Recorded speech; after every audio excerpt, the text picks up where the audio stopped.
എല്ലാവർക്കും good evening. ഞാൻ പറയുന്നത് കേൾക്കുന്നില്ലേ? Yes ma'am. ഓക്കെ. മാം ഈ ക്ലാസ് ആപ്പിൽ ഇടൂല്ലേ? ഇടും. ക്ലാസ് ആപ്പിൽ ഇടും കേട്ടോ. ഇതിന്റെ മാത്രം റിവിഷൻ ഇല്ല. ഏതിന്റെയാ? അക്കാദമിക് അതല്ലേ? ഓക്കെ. പഴയ റിവിഷൻ ഇല്ലാതെ. ഓക്കെ. ഈ ക്ലാസ് എന്തായാലും ഇടും കേട്ടോ. ഓക്കെ. നമുക്ക് സ്റ്റാർട്ട് ചെയ്യാം. ഞാനിങ്ങനെ ഓരോ യൂണിറ്റ് വൈസ് പറഞ്ഞു തരാം കേട്ടോ. ഇതിന്റെ സ്റ്റഡി പ്ലാൻ നമ്മൾ തയ്യാറാക്കിയിട്ടില്ല. അപ്പൊ ഞാൻ ജസ്റ്റ് പ്രിപ്പയർ ചെയ്തിട്ടുള്ള എല്ലാ ചാപ്റ്ററിൽ നിന്നും വരുന്ന ഇമ്പോർട്ടന്റ് ആയിട്ട് റിപ്പീറ്റ് ചെയ്ത് വരുന്ന ക്വസ്റ്റ്യൻസ് ഞാൻ ചെയ്ത് വെച്ചിട്ടുണ്ട്. നിങ്ങളായാലും ഒരു നോട്ടും പേനയും എടുത്ത് വെച്ചോളൂ കേട്ടോ. ഞാൻ പറയുന്നത് ഒന്ന് ജസ്റ്റ് നോട്ട് ചെയ്ത് വെച്ച് പോയാൽ മതി. അപ്പൊ ഞാൻ എല്ലാ പാർട്ടിൽ നിന്നും വരുന്ന ഇമ്പോർട്ടന്റ് പോർഷൻ ഏതാണ്, ഏത് ഭാഗമാണ് പഠിക്കേണ്ടതെന്നുള്ളത് ഞാൻ പറഞ്ഞു തരാം കേട്ടോ. അപ്പൊ നമ്മുടെ ഫസ്റ്റത്തെ ചാപ്റ്റർ ആണ് unit 1 developing critical analytical and interpretive thinking skills എന്ന് പറയുന്നത്. ഇതാണ് നമ്മുടെ ഒന്നാമത്തെ പാഠം വരുന്നത്. ഇതിൽ മെയിൻ ആയിട്ട് നമ്മൾ പഠിക്കേണ്ട ക്രിട്ടിക്കൽ തിങ്കിങ് എന്താണ്, അതുപോലെ തന്നെ ഒരു ടെസ്റ്റ് അനലൈസ് ചെയ്യുമ്പോൾ നമ്മൾ ശ്രദ്ധിക്കേണ്ട ടെക്നിക്കുകളും കാര്യങ്ങളും പറയുന്നുണ്ട്. ഇത് രണ്ടുമാണ് ഈ ഒരു ചാപ്റ്ററിന് മെയിൻ ഇമ്പോർട്ടന്റ് പോർഷൻസ് ആയിട്ട് വരുന്നത്. അപ്പൊ ഇതിന് ചോദിച്ചിട്ടുള്ള ഒരു ക്വസ്റ്റ്യൻ എന്ന് പറയുന്നത് അത് ഒരു 3-4 ക്വസ്റ്റ്യൻ പേപ്പറിൽ ഈ ഒരു ചോദ്യം ഞാൻ കണ്ടിട്ടുണ്ട്. Foundational elements for critical thinking എന്ന് പറയുന്നത്. ഇത് നമ്മുടെ അടുത്ത് ചോദിച്ചിട്ടുണ്ട് കേട്ടോ. ഒരു 3 ചോദ്യങ്ങളും ചോദിച്ചിട്ടുണ്ട്. ഒരു ക്വസ്റ്റ്യൻ വൈസ് ഞാൻ പറയുകയാണെങ്കിൽ ഇങ്ങനെ തന്നെയാണ്. Explain foundational elements of critical thinking, അങ്ങനെയാണ് ചോദ്യം വന്നിരിക്കുന്നത്. ഇത് 5 മാർക്കിനും അതുപോലെ തന്നെ 10 മാർക്കിനും ചോദിച്ചിട്ടുണ്ട് കേട്ടോ. അപ്പൊ അതാണ് ആദ്യത്തെ ക്വസ്റ്റ്യൻ. നോട്ട് ചെയ്ത് വെച്ചോളൂ. ഈ ഒരു ചാപ്റ്ററിൽ നിങ്ങൾ ഫോക്കസ് ചെയ്യേണ്ടത്. പിന്നെ എല്ലാ ക്വസ്റ്റ്യൻ പേപ്പറിലും എടുത്ത് നോക്കുകയാണെങ്കിലും ഒരു ആദ്യത്തെ ചോദ്യം എന്ന് പറയുന്നത് നമ്മുടെ ഫസ്റ്റ് ചാപ്റ്ററിലത്തെ ചോദ്യമായിട്ടാണ് വരാറ്. ഒന്നില്ലെങ്കിൽ ഈ ഒരു ചോദ്യം, അല്ലെങ്കിൽ ഇതിന്റെ അടിയിൽ ഒരു അനലൈസ് ചെയ്യുമ്പോൾ നമ്മൾ ശ്രദ്ധിക്കേണ്ട ഒരു 3 ടെക്നിക്കുകൾ പറയുന്നുണ്ട്. അത് ഏതെങ്കിലും ചോദ്യമായിരിക്കും ഇത്രയും വർഷം ചോദിച്ചാൽ എല്ലാത്തിലും വന്നിട്ടുള്ളത് കേട്ടോ. അപ്പൊ ഈ ഒരു ഭാഗം എന്തായാലും പഠിക്കാനായിട്ട് നോക്കാം. ഇത് നമുക്ക് എന്താണ് നോക്കാം. Foundation elements for critical thinking. Critically think ചെയ്യുമ്പോൾ അല്ലെങ്കിൽ നമുക്ക് ക്രിട്ടിക്കൽ തിങ്കിങ്ങിന് വേണ്ട എസെൻഷ്യൽ ആയിട്ടുള്ള എലമെന്റ്സുകൾ എന്തൊക്കെയാണ് എന്നുള്ളതാണ് പറയുന്നത്. ക്രിട്ടിക്കൽ തിങ്കിങ് അറിയാം, ഒരു കാര്യം മനസ്സിലാക്കാനും അതിന്റെ അർത്ഥം അണ്ടർസ്റ്റാൻഡ് ചെയ്യാനായിട്ടും അതുപോലെ തന്നെ ഡിഫറെന്റ് ടെസ്റ്റുകളൊക്കെ വായിക്കാനും ഒരു ഒബ്ജക്റ്റിനെ ജഡ്ജ് ചെയ്യാൻ, ഓരോ ഐഡിയാസ് ഒക്കെ ഡെവലപ്പ് ചെയ്യാനായിട്ടും ഒരാൾക്കാരെ മനസ്സിലാക്കാനായിട്ടും ഇതിനൊക്കെ നമ്മൾ മനുഷ്യന് ഹ്യൂമന്റെ ഒരു കപ്പാസിറ്റിയാണ് ക്രിട്ടിക്കൽ തിങ്കിങ് എന്ന് പറയുന്നത്. അതുണ്ടെങ്കിലാണ് നമുക്ക് എന്ത് ചെയ്യാനായിട്ട് പറ്റുള്ളൂ, ഓരോ കാര്യങ്ങളും മനസ്സിലാക്കാനും വായിക്കാനും ഒക്കെ നമുക്ക് പറ്റുള്ളൂ. അപ്പൊ ഇതിന് വേണ്ട ക്രിട്ടിക്കൽ തിങ്കിങ്ങിന് വേണ്ട ഇമ്പോർട്ടന്റ് ആയിട്ടുള്ള എലമെന്റ്സ് ആണ് ഫൗണ്ടേഷണൽ എലമെന്റ്സ് ചോദിക്കുമ്പോൾ നിങ്ങൾ എഴുതേണ്ടത്. ഇത് കൂടുതൽ ചോദിച്ചിരിക്കുന്ന 5 മാർക്കിന്റെ ആണ് കേട്ടോ. അപ്പൊ അതിനനുസരിച്ച് നിങ്ങൾ എഴുതിയാൽ മതി. അപ്പൊ ആദ്യത്തെ പോയിന്റ് വരുന്നത് ലിസണിങ് ആൻഡ് ഒബ്സർവിങ് ആണ്. ലിസണിങ് ആൻഡ് ഒബ്സർവിങ് എന്ന് പറയുന്നത്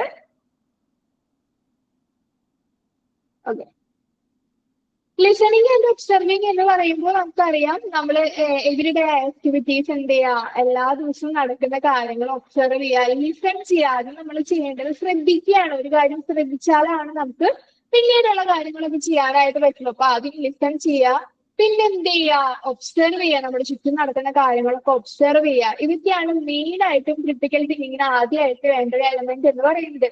രണ്ടാമത്തെയാണ് ഗാദറിംഗ് ഡാറ്റ എന്ന് പറയുന്നത്. ഗാദറിംഗ് ഡാറ്റയിൽ മെയിൻ ആയിട്ട് പറയുന്നത് നമ്മളിപ്പോ ഒബ്സർവ് ചെയ്തു കാര്യങ്ങളൊക്കെ മനസ്സിലാക്കി ലിസൺ ചെയ്ത് കഴിഞ്ഞു കഴിഞ്ഞാല് നമ്മൾക്ക് ഇൻഫോർമേഷൻസ് കളക്ട് ചെയ്ത് വെക്കുക, ഇൻഫോർമേഷൻസ് ഗാദർ ചെയ്യുക എന്നുള്ളതാണ് രണ്ടാമത്തെ സ്റ്റേജ് വരുന്നത്. മൂന്നാമത്തെയാണ് organising and labelling the data എന്ന് പറയുന്നത്.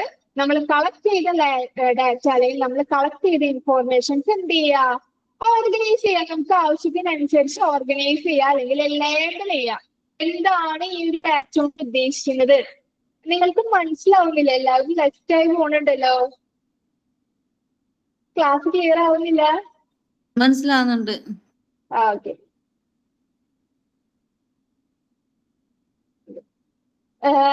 ഓർഗനൈസ് ചെയ്യുക, ലേബിൾ ചെയ്യാന്നുള്ളതാണ് വരുന്നത്. നമ്മൾ കളക്ട് ചെയ്ത ഡാറ്റ നമ്മുടെ ആവശ്യത്തിനനുസരിച്ച് എന്ത് ചെയ്യുക, ഓർഗനൈസ് ചെയ്യുക. അതുപോലെ നമുക്ക് പെട്ടെന്ന് കിട്ടുന്നതിനനുസരിച്ച് അല്ലെങ്കിൽ നമുക്കൊരു സ്ട്രക്ചർ ചെയ്യാവുന്ന രീതിയിലുള്ള രീതിയിൽ എന്ത് ചെയ്യുക, അറേഞ്ച് ചെയ്യുക, ഓർഗനൈസ് ചെയ്യുക എന്നുള്ളതാണ് ലാസ്റ്റത്തെ വരുന്നത്. ഓരോന്നിനും നമ്മൾ പേരൊക്കെ ഇട്ട് ലേബിൾ ചെയ്യാന്ന് പറഞ്ഞു കഴിഞ്ഞാല് ഓരോ ഡാറ്റും ഇന്നതിന് വേണ്ടിയിട്ടാണ്, ഇതിന് വേണ്ടിയിട്ടാണ് എന്നുള്ള രീതിയിൽ ലേബലൊക്കെ ചെയ്ത് വെക്കാനാണ് പറയുന്നത്.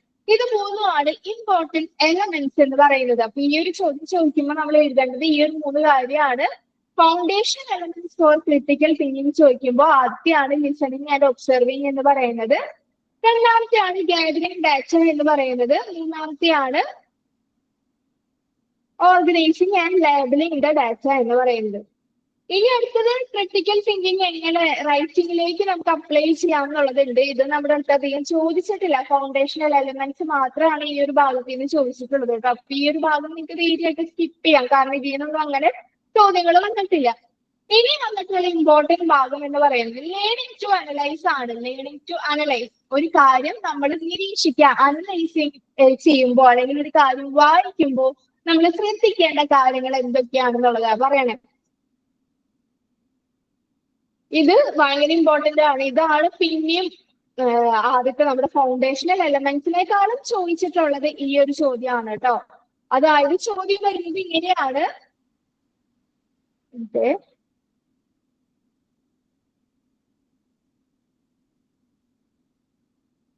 What technique would you adopt for analyzing a text that you are reading?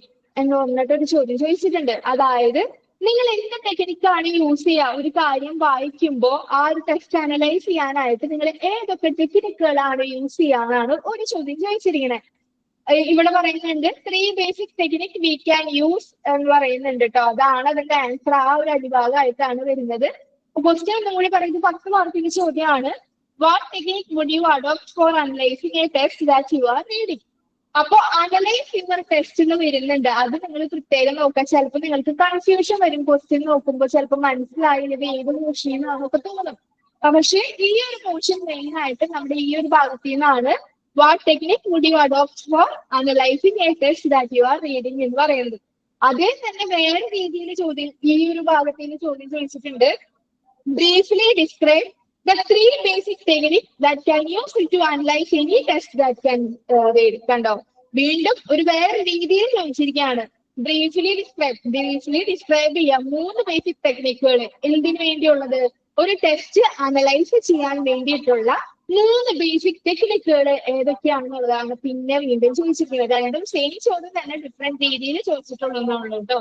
അപ്പൊ ഈ രണ്ടാമത് ഞാൻ പറഞ്ഞ ചോദ്യം 5 മാർക്കിനാണ് ചോദിച്ചത്. അപ്പൊ 5 മാർക്കിനും 10 മാർക്കിനും ഈ ഒരു ചോദ്യം എന്ത് ചെയ്യുന്നുണ്ട്? റിപ്പീറ്റഡായിട്ട് ചോദിക്കുന്നുണ്ട്.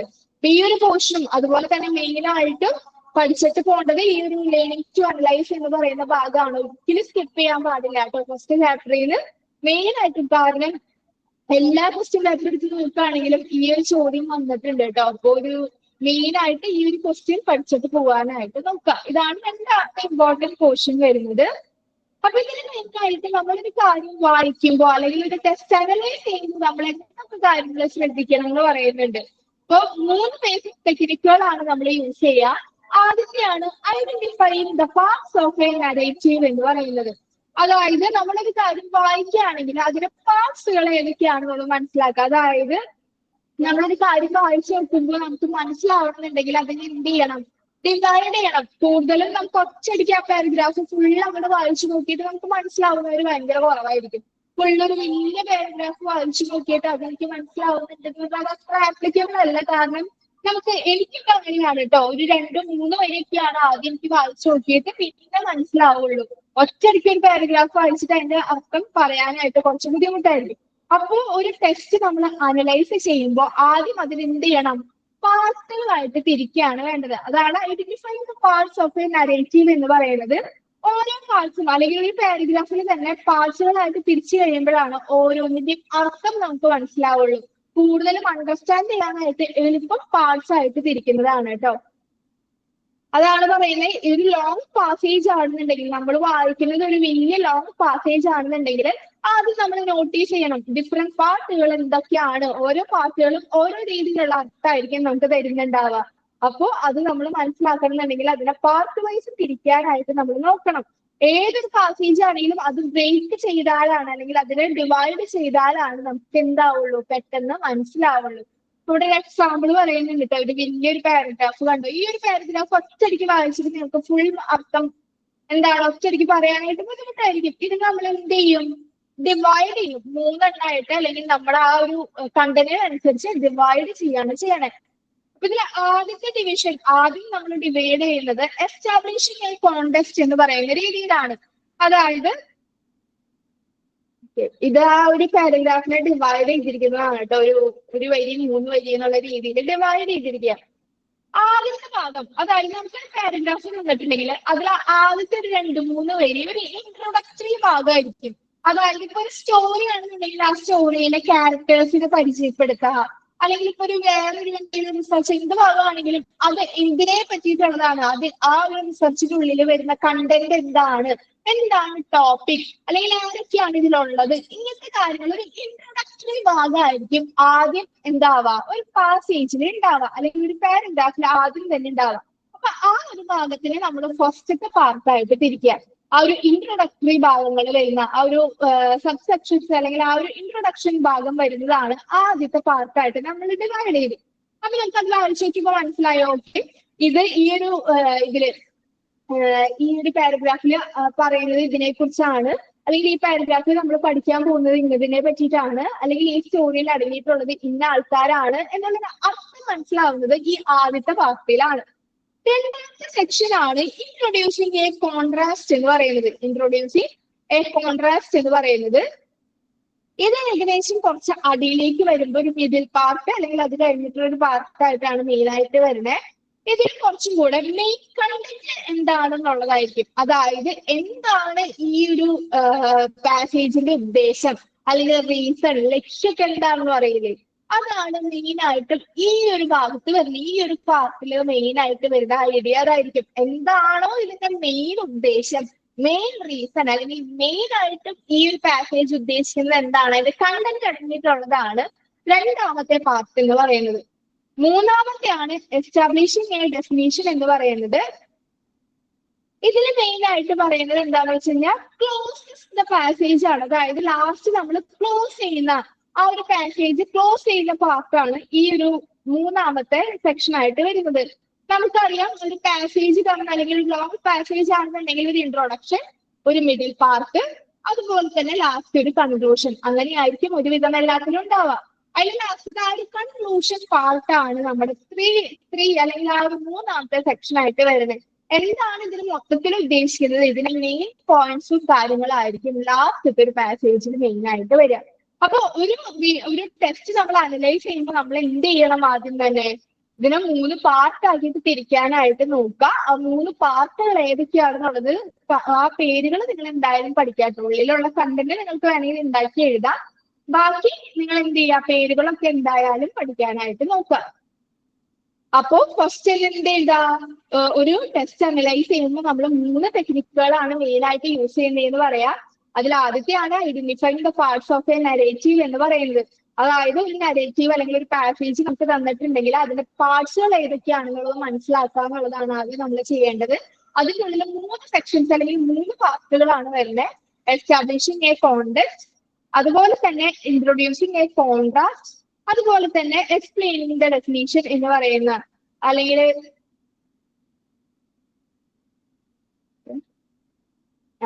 എസ്റ്റാബ്ലിഷിംഗ് എ ഡെഫിനിഷൻ എന്ന് പറയുന്നതാണ് നമ്മുടെ മൂന്നാമത്തെ പാർട്ടായിട്ട് വരുന്നത്. ഇതാണ് നമ്മുടെ ആദ്യത്തെ കാര്യം. ആദ്യത്തെ ഉള്ളിലെ 3 പാർട്ടുകളാണ് നമ്മൾ പറഞ്ഞത്. ആദ്യം നമ്മൾ പറഞ്ഞു identifying the parts of a narrative എന്ന് പറയുന്നതാണ് ആദ്യത്തെ ടെക്നിക്ക് എന്ന് പറയുന്നത്. ഒരു ടെക്സ്റ്റ് അനലൈസ് ചെയ്യുമ്പോൾ ആദ്യം തന്നെ നമ്മൾ ശ്രദ്ധിക്കേണ്ടതാണ് identifying the parts of a narrative. അതിന്റെ ഉള്ളിൽ 3 സെക്ഷൻസ് നമ്മൾ പറഞ്ഞു. ഇനി രണ്ടാമത് നമ്മൾ ശ്രദ്ധിക്കേണ്ടതാണ് ഡീകോഡിംഗ് ദ ആർഗ്യുമെന്റ് എന്ന് പറയുന്നത്. Decoding the argument.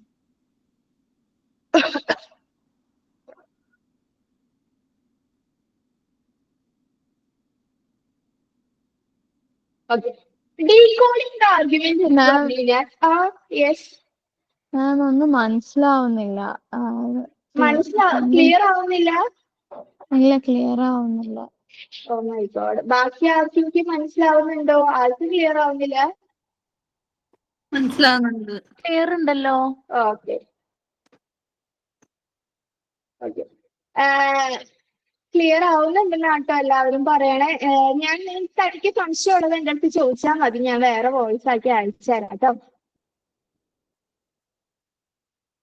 ഓക്കെ, അതായത് നമ്മളൊരു കാര്യം വായിക്കുമ്പോൾ ആദ്യം തന്നെ നമുക്കൊരു പാരഗ്രാഫ് തന്നു കഴിഞ്ഞാൽ വായിക്കുമ്പോൾ നമ്മൾ ശ്രദ്ധിക്കേണ്ട കാര്യങ്ങളാണ് പറയണേ.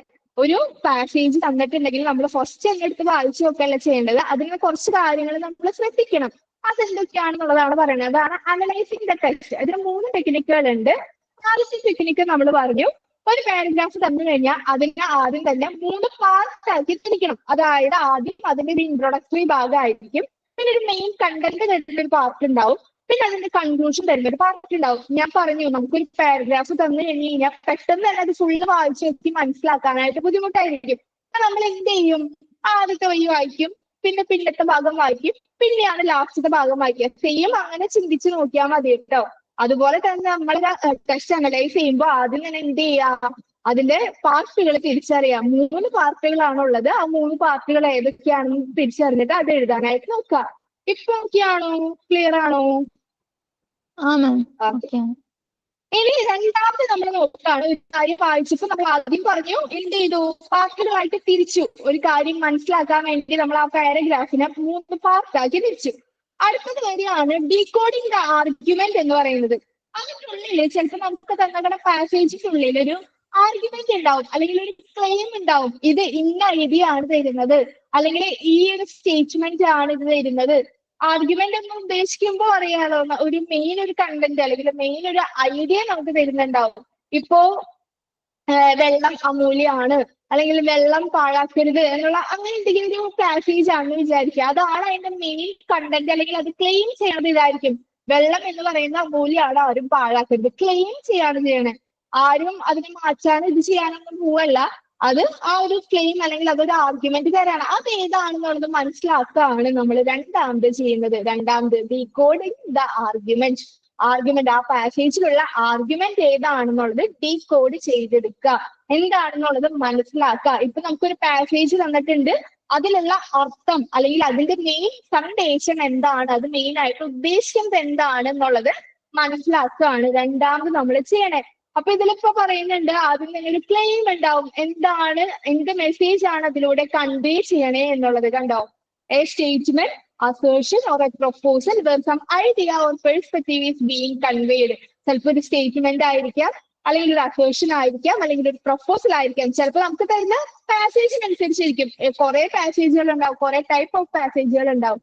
അതില് എന്താണ് തരുന്നത്, ചിലവര് ജലം അമൂല്യമാണെന്നായിരിക്കും, ചിലവര് വേറെ എന്തെങ്കിലും ഐഡിയാസ് ആയിരിക്കും. അങ്ങനെ പല പാസേജിനും പല അർത്ഥങ്ങളായിരിക്കും നമുക്ക് തരുന്നുണ്ടാവുക. ആ ആർഗ്യുമെന്റ് എന്താണെന്നുള്ളത് മനസ്സിലാക്കുക, ഡീകോഡ് ചെയ്തെടുക്കുക എന്നുള്ളതാണ് വരുന്നത്.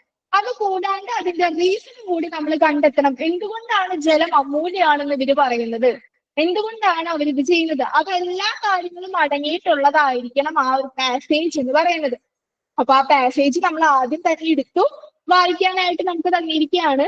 അപ്പൊ നമ്മൾ ആദ്യം തന്നെ എന്ത് ചെയ്തു, ഒറ്റയടിക്ക് വായിക്കാണ്ട് അതിനെ 3 പാർട്സ് ആക്കി തിരിച്ചു. പാർട്ട് 1, 2, 3 എന്നുള്ള സെക്ഷൻസ് ഓരോന്ന് പേര് കൊടുത്ത് നമ്മൾ ചെയ്തു.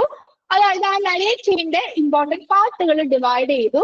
എന്നിട്ട് അതിന്റെ ഉള്ളിൽ മെയിൻ ആയിട്ട് തരുന്ന സന്ദേശം എന്താണെന്നുള്ളതാണ് രണ്ടാമത് നമ്മൾ ഡീകോഡ് ചെയ്തെടുത്തത്. അതിൽ പറയുന്ന ആർഗ്യുമെന്റ് എന്താണ്, അല്ലെങ്കിൽ മെയിൻ മെസ്സേജ് എന്താണ് കൺവേ ചെയ്യുന്നതെന്നുള്ളത് നമ്മൾ മനസ്സിലാക്കിയെടുക്കും. അതാണ് ഡീകോഡിംഗ് ദ ആർഗ്യുമെന്റിൽ വരുന്നത്. ഇതാണ് രണ്ടാമത്തെ ടെക്നിക്ക് എന്ന് പറയുന്നത്.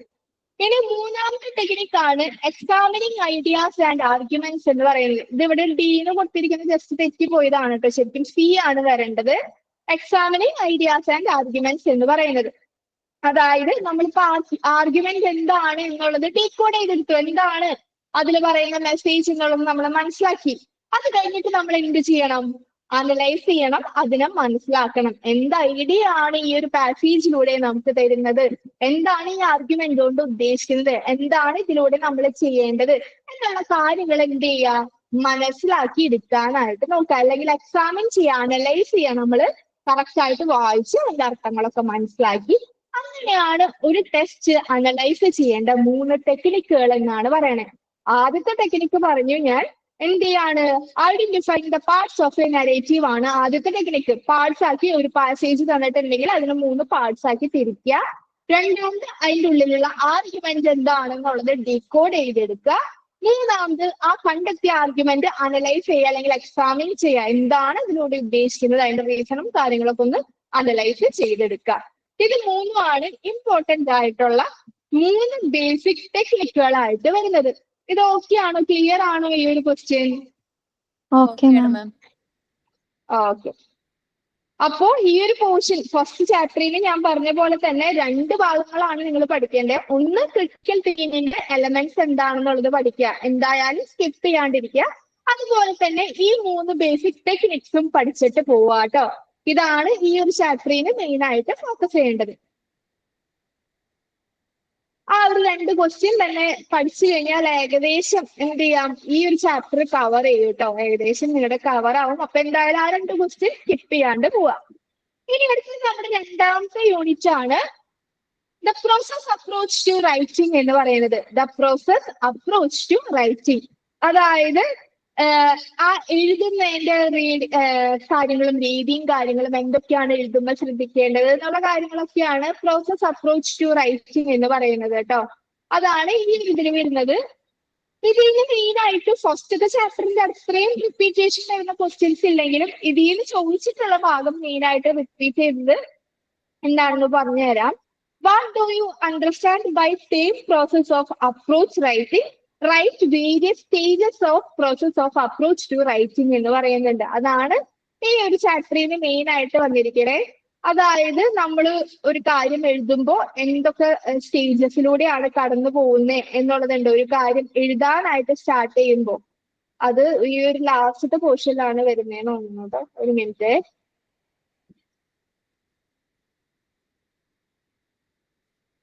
ഓക്കെ, കണ്ടോ, different stages of the process approach. ഇത് നമ്മുടെ അടുത്ത് റിപ്പീറ്റഡ് ആയിട്ട് ചോദിച്ചിട്ടുള്ള ഒരു ചോദ്യമാണ്. The different stages of the process approach എന്ന് പറയുന്നത്. പിന്നെ ഇതിന് നമ്മുടെ അടുത്ത് ചോദിച്ചിട്ടുള്ളത് what are the components of pre writing stage in the process of approach writing എന്ന് ചോദിച്ചിട്ടുണ്ട്. പ്രീ റൈറ്റിംഗ് സ്റ്റേജിലെ കമ്പോണൻസ് അല്ലെങ്കിൽ പ്രീ റൈറ്റിംഗ് സ്റ്റേജിൽ നമ്മൾ ശ്രദ്ധിക്കേണ്ട കാര്യങ്ങൾ എന്തൊക്കെയാണ് എന്നുള്ളത് ചോദിച്ചിട്ടുണ്ട്. കണ്ടോ, ദ പ്രീ റൈറ്റിംഗ് സ്റ്റേജ് ഇത് തന്നെ 2 വട്ടം റിപ്പീറ്റഡ് ആയിട്ട് വന്നിട്ടുണ്ട്. ഈ ഒരു ഡിഫറെന്റ് സ്റ്റേജസിന്റെ ഉള്ളിലുള്ള പ്രീ റൈറ്റിംഗ് സ്റ്റേജിന്റെ കമ്പോണൻസും കാര്യങ്ങളും അല്ലെങ്കിൽ അതിൽ നമ്മൾ ശ്രദ്ധിക്കേണ്ട കാര്യങ്ങളാണ് 2 വട്ടം റിപ്പീറ്റഡ് ആയിട്ട് ചോദിച്ചിരിക്കുന്നത്. പിന്നെ different stages of the process approach മൊത്തത്തിൽ ആകെ ഒരു വട്ടേ ചോദിച്ചിട്ടുള്ളൂ. ബാക്കി ഈ പ്രീ റൈറ്റിംഗ് സ്റ്റേജ് ആണ് കൂടുതൽ ചോദിച്ചിട്ടുള്ളത് കേട്ടോ.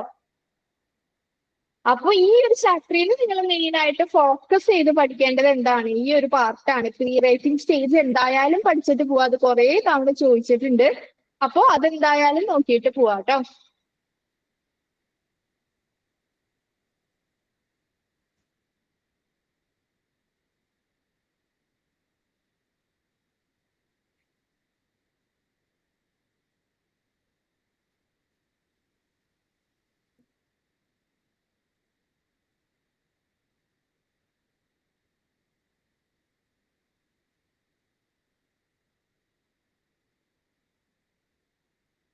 ഓക്കെ, അപ്പൊ പ്രോസസ് അപ്രോച്ച് അല്ലെങ്കിൽ നമ്മൾ എഴുതുമ്പോൾ പോകേണ്ട ആ ഒരു ഫോർമാറ്റ് രീതിയാണ് മെയിൻ ആയിട്ട് പറയുന്നത്. ഒരു കാര്യം എഴുതുമ്പോൾ നമ്മൾ ശ്രദ്ധിക്കേണ്ടത് അതിന് കുറച്ച് സ്റ്റേജുകളുണ്ട്. 3 സ്റ്റേജുകളാണ് മെയിൻ ആയിട്ട് വരുന്നത്. Pre writing, writing and editing എന്ന് പറയുന്നത്. പ്രീ റൈറ്റിംഗ് എന്ന് പറയുമ്പോൾ എഴുതുന്നതിന് മുമ്പ്, നമ്മളൊരു കാര്യം എഴുതുന്നതിന് മുമ്പ് എന്തൊക്കെ കാര്യങ്ങൾ ചെയ്യണം എന്നുള്ളതാണ് പ്രീ റൈറ്റിംഗ് സ്റ്റേജിൽ വരുന്നത്. റൈറ്റിംഗ് സ്റ്റേജ് എന്തായിരിക്കും, നമ്മൾ ആ ഒരു കളക്ട് ചെയ്ത കാര്യങ്ങളൊക്കെ കണ്ടന്റ് എഴുതുക എന്നുള്ളതാണ് റൈറ്റിംഗ് സ്റ്റേജിൽ വരുന്നത്. എഡിറ്റിംഗ് എന്ന് പറയുന്ന സ്റ്റേജിൽ എന്താണ്, നമ്മൾ വായിച്ച കാര്യങ്ങൾ അല്ലെങ്കിൽ നമ്മൾ കളക്ട് ചെയ്ത് എഴുതിയ കാര്യങ്ങളിൽ എന്തെങ്കിലും തെറ്റുകളോ തിരുത്തുകളോ ഉണ്ടെങ്കിൽ അതിനെ എഡിറ്റ് ചെയ്യുക എന്നുള്ളതാണ് മെയിൻ ആയിട്ട് വരുന്നത്. ഇതാണ് മെയിൻ കണ്ടന്റ് എന്ന് പറയുന്നത്. നിങ്ങൾ എപ്പോഴും മനസ്സിലാക്കേണ്ട ആ ഒരു മെയിൻ കൺസെപ്റ്റ്. പ്രീ റൈറ്റിംഗിൽ നമ്മൾ എഴുതുന്നതിന് മുമ്പ് ശ്രദ്ധിക്കേണ്ട കാര്യങ്ങൾ ചിലപ്പോൾ ഡാറ്റ കളക്ട് ചെയ്യുന്നതായിരിക്കാം, നമ്മുടെ നോളജ് വർദ്ധിപ്പിക്കാനായിട്ട് ചെയ്യുന്ന കാര്യങ്ങളായിരിക്കാം. അതൊക്കെയാണ് പ്രീ റൈറ്റിംഗിൽ വരുന്നത്. പ്രീ റൈറ്റിംഗ് എഴുതുന്നതിന് മുമ്പ്. അത് കഴിഞ്ഞിട്ട് വരുന്നതാണ് റൈറ്റിംഗ് സ്റ്റേജ് എന്ന് പറയുന്നത്. റൈറ്റിംഗിന് നമ്മൾ എന്താണ് എഴുതാൻ ഉദ്ദേശിക്കുന്നത് ആ കാര്യം എഴുതുക എന്നുള്ള പ്രോസസ്സാണ്. മൂന്നാമതാണ് എഡിറ്റിംഗ് എന്ന് പറയുന്നത്. നമ്മൾ എഴുതിയ കാര്യങ്ങൾ എന്ത് ചെയ്യുക, എന്തെങ്കിലും തെറ്റുകളോ കുറ്റങ്ങളോ ഉണ്ടെങ്കിൽ എഡിറ്റ് ചെയ്യുക. നമ്മൾ ഫോണിൽ എന്തെങ്കിലും തെറ്റുണ്ടെങ്കിൽ എഡിറ്റ് ചെയ്യാന്നൊക്കെ പറയില്ലേ, അതുപോലെ എഡിറ്റ് ചെയ്ത് ശരിയാക്കാന്നുള്ളതാണ് 3ാമത്തെ സ്റ്റേജ് വരുന്നത്. ഈ ഒരു 3 സ്റ്റേജിലൂടെയാണ് പ്രോസസ് അപ്രോച്ച് കടന്നു പോകുന്നത്. മെയിൻ ആയിട്ട് ഒരു പ്രോസസ് അല്ലെങ്കിൽ എഴുതുന്നതിന്റെ പ്രോസസ് എന്ന് പറയുന്നത്. അതിൽ ആദ്യത്തെ സ്റ്റേജ് ആണ് പ്രീ റൈറ്റിംഗ് സ്റ്റേജ് എന്ന് പറയുന്നത്. പ്രീ റൈറ്റിംഗ് സ്റ്റേജ് അതായത് നമ്മൾ എഴുതുന്നതിന് മുമ്പ് അല്ലെങ്കിൽ ഒരു കാര്യം ഒരു കണ്ടന്റ് നമ്മൾ എഴുതി തുടങ്ങുന്നതിന് മുമ്പ് എന്തൊക്കെ കാര്യങ്ങൾ നോക്കണം എന്നുള്ളതാണ്. അപ്പൊ ഇതിന്റെ കമ്പോണൻസ് ആണ് നമ്മുടെ അടുത്ത് കുറെ തവണ റിപ്പീറ്റഡ് ആയിട്ട് ചോദിച്ചിട്ടുള്ളത്. ഇതിന്റെ 3 കമ്പോണൻസ് ആണ് ഐഡിയേഷൻ, ഡിസ്കഷൻ ആൻഡ് ഓർഗനൈസേഷൻ എന്ന് പറയുന്നത്. ഇതാണ് നമ്മുടെ അടുത്ത് റിപ്പീറ്റഡ് ആയിട്ട് ചോദിച്ചേക്കണം. അപ്പൊ ഈ ഒരു 3 പോയിന്റ് സ്കിപ്പ് ചെയ്യരുത്, നിങ്ങൾ കാണാണ്ട് പഠിച്ച് തന്നെ പോണം. ഐഡിയേഷൻ, ഡിസ്കഷൻ ആൻഡ് ഓർഗനൈസേഷൻ ഇതാണ് പ്രീ റൈറ്റിംഗ് സ്റ്റേജിൽ വരുന്ന കമ്പോണൻസ് എന്ന് പറയുന്നത്. ഇപ്പൊ പ്രീ റൈറ്റിംഗ് സ്റ്റേജ് എന്ന് പറഞ്ഞു കഴിഞ്ഞാൽ ഞാൻ പറഞ്ഞ പോലെ തന്നെ അതായത് നമ്മൾ എഴുതുന്നതിന് മുമ്പ് എന്ത് ചെയ്യണം, നമ്മൾ എന്താണ് എഴുതാൻ ഉദ്ദേശിക്കുന്നത് അല്ലെങ്കിൽ നമ്മുടെ മെയിൻ ഐഡിയാസ് ഒക്കെ എന്ത് ചെയ്യണം, എക്സ്പ്ലോർ ചെയ്യണം. എന്തൊക്കെ നമ്മൾ എഴുതണം, എന്ത് കാര്യത്തെ പറ്റിയിട്ടാണ് ഞാൻ എഴുതണ്ടേ, ആ ഐഡിയാസും കാര്യങ്ങളൊക്കെ എന്ത് ചെയ്യുക, സീക്വൻസുകളും കാര്യങ്ങളൊക്കെ ഓർഗനൈസ് ചെയ്യുക, കളക്ട് ചെയ്യുക.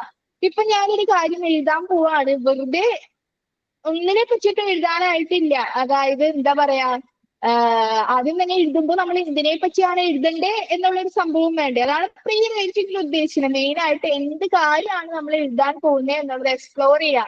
എന്തൊക്കെ കാര്യങ്ങൾ അതിൽ എഴുതണം, എന്തൊക്കെ കാര്യങ്ങൾ ആഡ് ചെയ്യണം, എനിക്ക് അതിനെ പറ്റിയിട്ടൊന്നും അറിയില്ല എന്നുണ്ടെങ്കിൽ ഞാൻ എക്സ്ട്രാ നോളജ് എന്ത് ചെയ്യണം, അന്വേഷിക്കണം.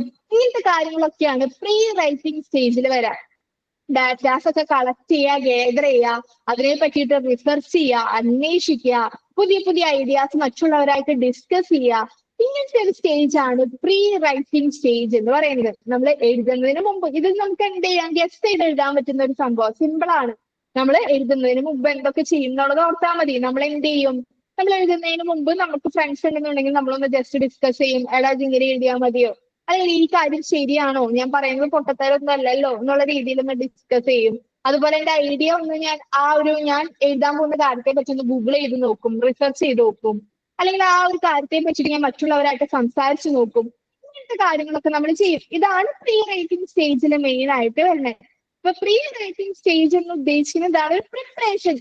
ഇപ്പോൾ ഇവിടെ ഒരു ഉദാഹരണം പറയുന്നുണ്ട്. നമ്മളൊരു ക്രിക്കറ്റ് മാച്ചിൽ പോവാണ്, ഫൈനൽ മാച്ചാണ്, നമ്മൾ കപ്പടിക്കുന്ന ഒരു മാച്ചാണെന്ന് വിചാരിക്കുക. ആ മാച്ചിൽ നമുക്ക് ഒരു പ്രിപ്പറേഷൻ ഇല്ലാണ്ട് പോയി കഴിഞ്ഞാൽ ആ മാച്ചിൽ കപ്പടിക്കാനായിട്ട് പറ്റില്ല. പകരം എന്ത് ചെയ്യണം, പ്രിപ്പയർ ചെയ്യണം. അതുപോലെ തന്നെയാണ് എഴുതുമ്പോൾ ഒരു കാര്യം നമ്മൾ പ്രിപ്പയർ ചെയ്തിട്ട് വേണം എഴുതാനായിട്ട് സ്റ്റാർട്ട് ചെയ്യേണ്ടത്. അതാണ് പ്രീ റൈറ്റിംഗ് സ്റ്റേജിൽ ഉദ്ദേശിക്കുന്നത്. നമ്മൾ എന്ത് ചെയ്യണം, ഒരു കാര്യം ആദ്യം മനസ്സിലാക്കി അത് പ്രിപ്പയർ ചെയ്യണം. അതിന് വേണ്ടിയിട്ടുള്ള ഐഡിയാസ് ഒക്കെ കളക്ട് ചെയ്ത് എന്തിനു വേണ്ടിയിട്ടാണ് അല്ലെങ്കിൽ എന്ത് കാര്യമാണ് ഞാൻ എഴുതുന്നത് എന്നുള്ളതൊക്കെ അതിനെ പറ്റിയിട്ടുള്ള ഐഡിയാസും കാര്യങ്ങളൊക്കെ ഡിസ്കസ് ചെയ്ത് കളക്ട് ചെയ്ത് ചെയ്യുക എന്നുള്ളതാണ് പ്രീ റൈറ്റിംഗ് സ്റ്റേജിൽ മെയിൻ ആയിട്ട് വരുന്നത്. അപ്പോൾ ഇതിൽ വരുന്ന 3 കമ്പോണൻസ് ആണ് ഐഡിയേഷൻ, ഡിസ്കഷൻ ആൻഡ് ഓർഗനൈസേഷൻ എന്ന് പറയുന്നത്. ഐഡിയേഷൻ എന്ന് പറഞ്ഞു കഴിഞ്ഞാൽ simply the act of coming up with ideas. Now, while you may be getting ideas all the time, finding relevant ideas for writing requires a focused approach. Ideation can be a quick, dynamic process, and it might take you few days to come up with ideas you feel confident or convinced about. While ideation in everyday conversation is usually quick, open-ended, which can be useful to break it down into the following steps. അതായത് ideation എന്ന് പറഞ്ഞു കഴിഞ്ഞാൽ നമ്മളൊരു idea ആയിട്ട് മുന്നോട്ട് വരുന്നത്. അതായത് പെട്ടെന്ന് എനിക്കറിയില്ല എന്തിനെ പറ്റി എഴുതണ്ടേന്ന്, പെട്ടെന്ന് നമ്മൾ ഒരു ഐഡിയ അല്ലെങ്കിൽ ഒരു സംഭവം നമ്മുടെ മനസ്സിലേക്ക് വരികയാണ്, ഞാൻ ഇന്നതിനെ പറ്റിയിട്ട് എഴുതാം, അല്ലെങ്കിൽ ഇതാണ് ഞാൻ എഴുതാൻ പോകുന്ന കണ്ടന്റ് എന്നുള്ള ഒരു പെട്ടെന്ന് സഡൻ ആയിട്ടൊരു ഐഡിയ ആയിട്ട് വരില്ലേ, ആ ഐഡിയേഷൻ എന്ന് പറഞ്ഞ പേരിൽ തന്നെയുണ്ട്. ഒരു ഐഡിയ ആയിട്ട് വരുന്ന അല്ലെങ്കിൽ കമ്മിങ് അപ്പ് വിത്ത് ഐഡിയാസ് എന്ന് പറയുന്നത് ആ ഒരു സംഭവത്തിനെയാണ് മെയിൻ ആയിട്ട് ഐഡിയേഷൻ കൊണ്ട് ഉദ്ദേശിക്കുന്നത്. അതായത് എന്തിനെ പറ്റിയിട്ടാണ് എഴുതേണ്ടത്, എന്ത് കാര്യമാണ് ഞാൻ എക്സ്പ്ലോർ ചെയ്യേണ്ടത് എന്നുള്ളൊരു ഐഡിയ നമ്മൾ എന്ത് ചെയ്യുക, ഡെവലപ്പ് ചെയ്തെടുക്കുക എന്നുള്ളതാണ് ഫസ്റ്റത്തെ ഐഡിയേഷൻ കൊണ്ട് ഉദ്ദേശിക്കുന്നത്. അപ്പൊ ഐഡിയേഷന് കുറച്ച് കാര്യങ്ങൾ പറയുന്നുണ്ട്, നമ്മൾ ശ്രദ്ധിക്കേണ്ട അല്ലെങ്കിൽ ഐഡിയേഷൻ ചെയ്യുമ്പോൾ ശ്രദ്ധിക്കേണ്ട കുറച്ച് കാര്യങ്ങൾ പറയുന്നുണ്ട്. കുറച്ച് സ്റ്റെപ്പിലൂടെയാണ് ഐഡിയേഷൻ കടന്നു പോകുന്നതെന്നുള്ള രീതിയിൽ പറയുന്നുണ്ട് കേട്ടോ. ആദ്യത്തെയാണ് jot down what you know about the topic. ഇപ്പൊ പെട്ടെന്ന് ഒരു ഐഡിയ വന്നു എനിക്ക് എന്തിനെ പറ്റിയിട്ടാണ് എഴുതേണ്ടതെന്നുള്ളത്. അപ്പൊ ഒരു ടോപ്പിക് പെട്ടെന്ന് എന്റെ മനസ്സിലേക്ക് കടന്നു വന്നാൽ എന്ത് ചെയ്യുക, അതിനെ പെട്ടെന്നൊന്ന് നോട്ട് ചെയ്ത് വെക്കുക, ഇതിനെ പറ്റിയിട്ടാണ് ഞാൻ ചെയ്യണത്. ഫസ്റ്റ് സ്റ്റെപ്പ് ഓഫ് ഐഡിയേഷൻ എന്ന് പറഞ്ഞാൽ jot down what you no already എന്നുള്ളതാണ്. അതായത് ഇപ്പൊ ഞാൻ പറയാണ്, ഞാൻ എഴുതാൻ പോകുന്നത് ഇപ്പോ എന്താ പറയാ, ഡിപ്രഷൻ എങ്ങനെ ബാധിക്കുന്നു, പേഷ്യൻസിനെ എങ്ങനെ ബാധിക്കുന്നു എന്നുള്ള രീതിയിൽ ഞാൻ ജസ്റ്റ് എക്സാമ്പിൾ പറയുന്നതാണ് കേട്ടോ. അതിനെ പറ്റിയിട്ട് ഞാൻ എഴുതാൻ പോകണം. അങ്ങനെ ഒരു ഐഡിയ എന്റെ മനസ്സിലേക്ക് വന്നു, ഡിപ്രഷൻ എങ്ങനെ ആൾക്കാരെ ബാധിക്കുന്നു എന്നുള്ളത്. അപ്പോ ഞാൻ എന്ത് ചെയ്തു, എനിക്കറിയാവുന്ന ഓൾറെഡി അറിയാവുന്ന കാര്യങ്ങൾ ഞാൻ ആദ്യം നോട്ട് ചെയ്ത് വെക്കണം. അതാണ് jot down what you know about the topic. ആ ടോപ്പിക്കിനെ പറ്റി എനിക്ക് ഓൾറെഡി എന്തൊക്കെ കാര്യങ്ങൾ അറിയാം, എന്തൊക്കെയാണ് എനിക്ക് അതിനെ പറ്റിയിട്ട് മുൻ പരിചയമുള്ളതും അല്ലെങ്കിൽ ഞാൻ കേട്ടിട്ടുള്ള കാര്യങ്ങളും അങ്ങനത്തെ കാര്യങ്ങൾ എന്തൊക്കെ എനിക്ക് അറിയാം എന്നുള്ളത് ആദ്യം ഞാൻ എന്ത് ചെയ്യണം, നോട്ട് ഡൗൺ ചെയ്യണം. അതാണ് ഐഡിയേഷന്റെ ഫസ്റ്റത്തെ ഒരു പ്രോസസ്സ് വരുന്നത്. രണ്ടാമത്തെയാണ് റീഡിങ് ആൻഡ് റിസർച്ചിങ്. ഇപ്പൊ എനിക്കറിയാവുന്ന ഓൾറെഡി ഉള്ള കാര്യങ്ങളൊക്കെ ഞാൻ എഴുതി വെച്ചു. രണ്ടാമത് ഞാൻ എന്ത് ചെയ്യാ, ഈ സ്റ്റെപ്പ് ഭയങ്കര ക്രൂഷ്യലാണ്. അതായത് എന്റെ ടോപ്പിക്കിനെ കുറച്ചുകൂടി ഡീപ്പായിട്ട് മനസ്സിലാക്കാൻ വേണ്ടിയിട്ട് ഞാൻ എന്ത് ചെയ്യാണ്, ഒരുപാട് പുസ്തകങ്ങൾ വായിക്കുകയാണ്. അതുപോലെ തന്നെ ഗൂഗിളിലും അല്ലെങ്കിൽ വേറെ എന്തെങ്കിലും സൈറ്റുകളിലൊക്കെ പോയിട്ട് റിസർച്ച് ചെയ്ത് നോക്കുകയാണ് രണ്ടാമത്തെ സ്റ്റെപ്പായിട്ട് വരുന്നത്. ഇപ്പൊ ഞാൻ പറഞ്ഞു നമ്മുടെ ഐഡിയേഷൻ കമ്പോണൻസ് ആണ് ചോദിക്കണേ എന്നുണ്ടെങ്കിൽ, പ്രീ റൈറ്റിംഗ് സ്റ്റേജിന്റെ കമ്പോണൻസ് ചോദിക്കുകയാണെങ്കിൽ ആദ്യം എന്ത് എഴുതാ, 3 കമ്പോണൻസ് ആണുള്ളത്. ഐഡിയേഷൻ, ഓർഗനൈസേഷൻ, അതുപോലെ തന്നെ വേറെ എന്തോർണം കൂടി ഉണ്ട്. അതിൽ ഐഡിയേഷൻ ആണ് ആദ്യത്തെ കമ്പോണന്റ് ആയിട്ട് വരുന്നത്. ഐഡിയേഷൻ എന്ന് പറഞ്ഞു കഴിഞ്ഞാൽ നമ്മൾ എന്തിനെ പറ്റിയിട്ടാണ് എഴുതുന്നത് എന്നുള്ളത് ഐഡിയ, ആ ഒരു സംഭവമാണ് ഉദ്ദേശിക്കുന്നത്. അതിൽ കുറച്ച് സ്റ്റെപ്പുകൾ ഉണ്ട്. ആദ്യത്തെ സ്റ്റെപ്പിൽ നമ്മൾ എന്ത് ചെയ്തു, നമ്മളൊരു ടോപ്പിക്കുമായിട്ട് വന്നു കഴിഞ്ഞു കഴിഞ്ഞാൽ ആ ടോപ്പിക്കിനെ പറ്റിയിട്ട് എന്തൊക്കെ കാര്യങ്ങൾ എനിക്കറിയാം എന്നുള്ളത് നോട്ട് ഡൗൺ ചെയ്തു. രണ്ടാമത് നമ്മൾ എന്ത് ചെയ്തു, റീഡിങ് ആൻഡ് റിസർച്ചിങ് ആണ്. എനിക്ക് ആ ടോപ്പിക്കിനെ പറ്റിയിട്ട് അധികം അറിയില്ലെങ്കിൽ ഞാൻ വായിക്കും, അതുപോലെ തന്നെ റിസർച്ച് ചെയ്ത് നോക്കും. ഇതാണ് രണ്ടാമത്തെ സ്റ്റേജ് എന്ന് പറയുന്നത്. മൂന്നാമത്തെ സ്റ്റേജ് ആണ് noting down the ideas you get from reading and researching. അതായത് നമ്മൾ രണ്ടാമത്തെ സ്റ്റേജിൽ എന്ത് ചെയ്തു, വായിച്ചു, ഒരുപാട് പുസ്തകങ്ങൾ വായിച്ചു, അതുപോലെ തന്നെ റിസർച്ച് ചെയ്ത് നോക്കി. ഞാൻ പറഞ്ഞു ഡിപ്രഷനെ പറ്റിയിട്ടാണ് ഞാൻ എഴുതാൻ പോകുന്നത്. അപ്പൊ ഞാൻ ഡിപ്രഷൻ എന്താണ്, ഡിപ്രഷൻ മെൻഷൻ ചെയ്തിട്ടുള്ള ബുക്കുകളൊക്കെ വായിച്ചു നോക്കി, അതിനെ പറ്റിയിട്ട് റിസർച്ച് ചെയ്ത് നോക്കി, കുറെ കാര്യങ്ങൾ അന്വേഷിച്ചു, കുറെ കാര്യങ്ങൾ കുറെ സൈറ്റുകളിലും ഗ്രൂപ്പുകളിലൊക്കെ പോയി അന്വേഷിച്ച് കണ്ടുപിടിച്ച് വെച്ചു. ആ കാര്യങ്ങൾ ഇനി എന്ത് ചെയ്യാം, മൂന്നാമത്തെ സ്റ്റേജ് ആകുമ്പോഴേക്കും അത് നോട്ട് ചെയ്ത് വെക്കുക. ആ കാര്യങ്ങൾ നമ്മൾ മനസ്സിലാക്കി വെച്ചാൽ പോരാലോ, നമുക്ക് എഴുതാനുള്ളതല്ലേ. അപ്പൊ നോട്ട് ഡൗൺ ചെയ്ത് വെക്കുക എന്നുള്ളതാണ് മെയിൻ ആയിട്ട് വരുന്നത്. ഓക്കെ, ഇത് മൂന്നുമാണ് നമ്മൾ എന്ത് ചെയ്യേണ്ടത് ഐഡിയേഷൻ എന്ന് പറയുന്ന സ്റ്റേജിൽ വരുന്നത്. രണ്ടാമത്തെ സ്റ്റേജ് ആണ് ഡിസ്കസിങ്, അല്ലെങ്കിൽ രണ്ടാമത്തെ കമ്പോണന്റ് ആണ് ഡിസ്കസിങ് ദ ഐഡിയാസ് എന്ന് പറയുന്നത്. നമ്മൾ ഒരു ഐഡിയ ആയിട്ട് മുന്നോട്ട് വന്നു, അതിന്റെ എന്ത് ചെയ്തു, നമുക്ക് ഓൾറെഡി അറിയാവുന്ന കാര്യങ്ങൾ എഴുതി, അതിനെ പറ്റിയിട്ട് വായിച്ചു, റിസർച്ച് ചെയ്തു.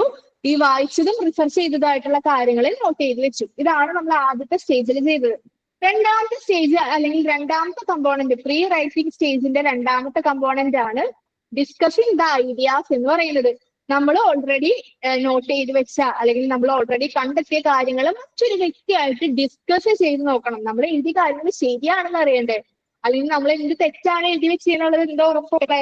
അപ്പോൾ നമ്മൾ എഴുതിയ കാര്യങ്ങൾ കറക്റ്റ് ആണ്, നമ്മൾ എഴുതിയത് പക്ക ആണെന്ന് അറിയാനായിട്ട് നമ്മളൊരു ടീച്ചറായിട്ടോ അല്ലെങ്കിൽ നമ്മുടെ പിയർ ഗ്രൂപ്പിലുള്ള മെമ്പേഴ്സ് ആയിട്ടോ നമ്മുടെ കൂട്ടുകാരൊക്കെ ആയിട്ട് എന്ത് ചെയ്യുക, ഡിസ്കസ് ചെയ്ത് നോക്കുക. അത് കറക്റ്റ് ആണോ എന്നുള്ളത്, നമ്മുടെ ഐഡിയാസ് ഫൈൻ ആയിട്ടാണോ വന്നിട്ടുള്ളതെന്നുള്ളത് ഡിസ്കസ് ചെയ്ത് നോക്കുക എന്നുള്ളതാണ് രണ്ടാമത്തെ കമ്പോണൻസ് എന്ന് പറയുന്നത്. മൂന്നാമത്തെ കമ്പോണൻസ് ആണ് ഓർഗനൈസിങ് എന്ന് പറയുന്നത്. ഓർഗനൈസിങ് അതായത് നമ്മൾ കളക്ട് ചെയ്ത് വെച്ചിട്ടുള്ള കാര്യങ്ങൾ എന്ത് ചെയ്യുക, ഓർഗനൈസ് ചെയ്യുക. ആ ഡാറ്റാസും കാര്യങ്ങളും ഒക്കെ കറക്റ്റ് ഏത് ഓർഡറിലാണ് എഴുതേണ്ടത്, അല്ലെങ്കിൽ എന്തൊക്കെ കാര്യങ്ങൾ ഉൾപ്പെടുത്തണം, ആ ഒരു പക്ക സ്ട്രക്ചർ ഉണ്ടാക്കിയെടുക്കുക. ഓർഗനൈസ് ചെയ്ത് നമ്മൾ എഴുതുന്നതിന് തൊട്ട് മുമ്പ് നമ്മൾ എന്ത് ചെയ്യുക, എല്ലാ ഐഡിയാസും കാര്യങ്ങളും നമ്മൾ കളക്ട് ചെയ്ത് വെച്ച ഇൻഫോർമേഷൻസ് ഒക്കെ ഓർഗനൈസ് ചെയ്ത് വെക്കുക, അറേഞ്ച് ചെയ്ത് വെക്കുക എന്ന് പറയില്ലേ. എന്നാലാണ് നമുക്ക് പെട്ടെന്ന് എഴുതാനായിട്ട് പറ്റുള്ളൂ. അവിടെ ഇവിടെയും വലിച്ചു വാരി അല്ലെങ്കിൽ നമ്മൾ ഒരു ഓർഡറും ഇല്ലാണ്ട് അവിടുന്ന് ഇവിടുന്നൊക്കെ പല ബുക്കിലൊക്കെ എഴുതി വെച്ച് കഴിഞ്ഞാൽ എന്താണ്, നമുക്ക് പെട്ടെന്ന് എഴുതാനായിട്ട് സുഖമായിട്ട് എഴുതാനായിട്ട് പറ്റില്ല. നമ്മൾ എന്താണോ കളക്ട് ചെയ്ത ഇൻഫോർമേഷൻസ് അതൊക്കെ എന്ത് ചെയ്യുക, സ്ട്രക്ചർ ചെയ്ത് ഒന്ന് ഓർഗനൈസ് ചെയ്ത് വെക്കുക എന്നുള്ളതാണ് അടുത്ത ഒരു കമ്പോണന്റ് ആയിട്ട് വരുന്നത്. അപ്പൊ നമ്മൾ എന്താണ് പഠിച്ചുകൊണ്ടിരിക്കുന്നത്, different stages of process approach ആണ് പഠിച്ചുകൊണ്ടിരിക്കുന്നത്. 3 സ്റ്റേജുകളുണ്ട്. Pre writing stage, writing stage, editing stage. അല്ല, പ്രീ റൈറ്റിംഗ് സ്റ്റേജ് എന്താണെന്നുള്ളത് പറഞ്ഞു, നമ്മൾ എഴുതുന്നതിന് മുമ്പ് പ്രിപ്പയർ ചെയ്യേണ്ട കാര്യങ്ങളാണ്. അതിൽ 3 കമ്പോണൻസ് വരുന്നുണ്ട്, ideation, discussing the ideas, organising. ആ 3 നമ്മളിപ്പോ പറഞ്ഞത്. ഇത് ഓക്കെ അല്ലേ? ക്ലിയർ ആണോ? ക്ലിയർ ആണ്. Okay yes ma'am. Okay.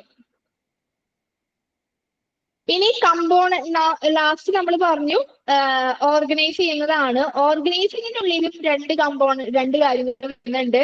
Reconstructing the നോട്ട്സും റൈറ്റിംഗ് എ പ്ലോട്ട് ഔട്ട്ലൈൻ എന്ന് പറയുന്നത്. റീകൺസ്ട്രക്ടിങ് അതായത് നമ്മൾ 3 കമ്പോണൻസ് പ്രീ റൈറ്റിംഗ് സ്റ്റേജിന്റെ ഉള്ളിൽ 3 കമ്പോണൻസ് പഠിച്ചു.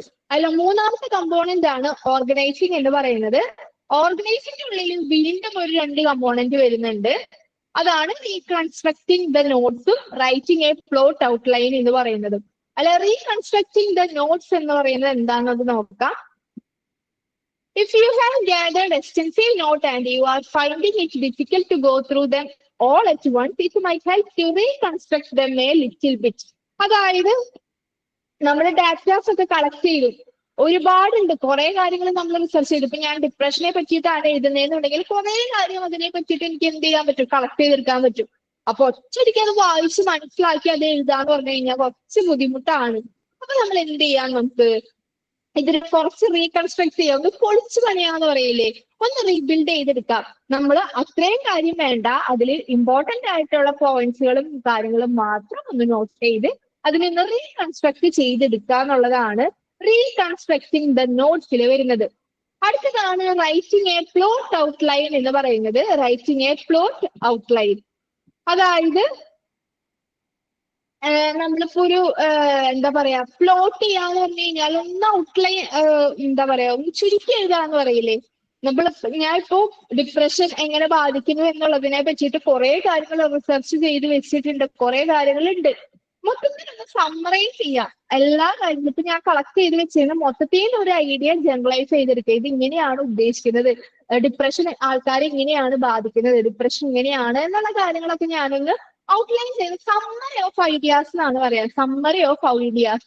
ഇതില് ഇപ്പോ ഒരു വ്യക്തിക്ക് എന്റെ ആ ഒരു നോട്ട് വന്നിട്ട് എന്താണ് കുറെ വായിച്ചു നോക്കാൻ സമയമില്ല, പെട്ടെന്ന് അതിൽ എന്താണ് ഐഡിയ എന്നുള്ളത് മനസ്സിലാവണമെന്നുണ്ടെങ്കിൽ എന്ത് ചെയ്യാ, ഇത് നിങ്ങൾ പ്ലോട്ട് ചെയ്ത് വെക്കുക.